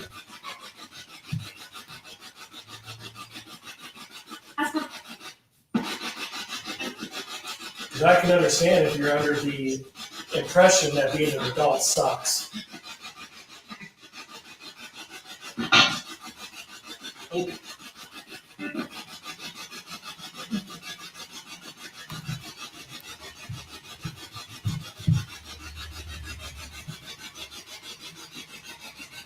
I feel like when people come to investigate, a lot of times they ask about William, Mary, and Alice, and I'm always curious if like Minnie or Florence are here, or even Willie.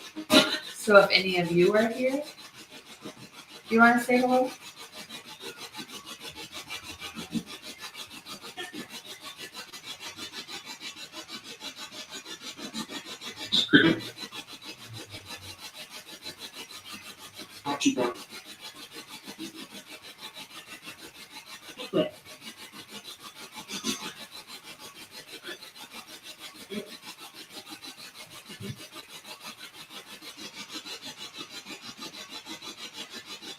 We're going to have to wrap up our live session here in a minute. So we have a lot of people that are listening to this live tonight. Is there any message you would like to pass along to them?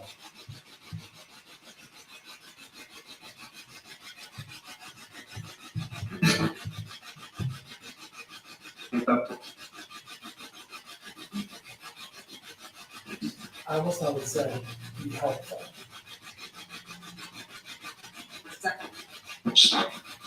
I could obviously be 100% wrong, but kind of Well,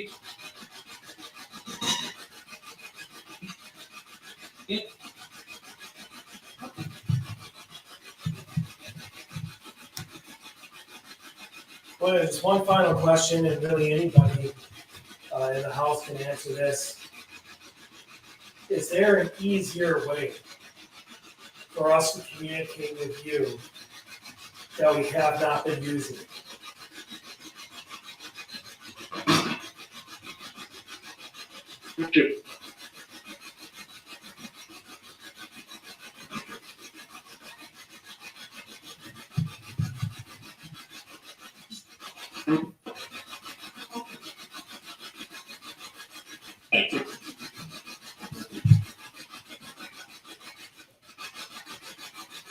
We have all this technology, we have all of these theories.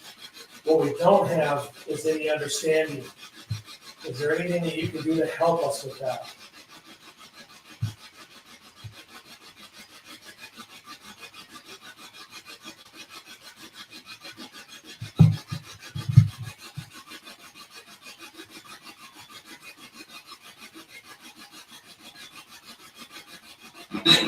And all right. That's the ultimate secret. You know that. Yeah. That's never going to be told. Good. Yeah. All right. So one of the things that I like to do, obviously every investigator is a little different. I like to close down the entire investigation. So, and shut off the spirit box, and that is the end. So I want to thank William, Mary, Alice, any of the other LeDuc family, or anybody. George is around and answer some of our questions great. I'd like to thank everyone for any of their answers, any of their interactions tonight. We really appreciate it, and we hope that we will be invited back and welcome back. But for now, that concludes this investigation. All doorways, all requests, all invites, they are now done, they are void, they are invalid. I bid you good night, and I bid you goodbye. All right. Yeah, no, that never happens. So, to everybody watching at home, hope you enjoy this. I'm sorry for the few smidle. It's a new word. That's a new word. I claim it for the small technical difficulties with the Wi-Fi here, which was sketchy at best. So I appreciate everybody for hanging in there with us. Anybody listening on audio, I really apologize for any of the booms and bangs and shit that you're going to hear throughout probably this entire show. But we haven't been out of location for quite a long time. This was definitely our first investigation while doing the show. Right. We'll get better if we get to do this again. But again, thank everybody for listening, for watching. We will be back in 2 weeks with hopefully a smorgasbord of evidence from this investigation. But even if we caught absolutely nothing, we will have another great show for everybody. So until then, stay healthy, stay safe. We want to see you back here next week. Have a good night.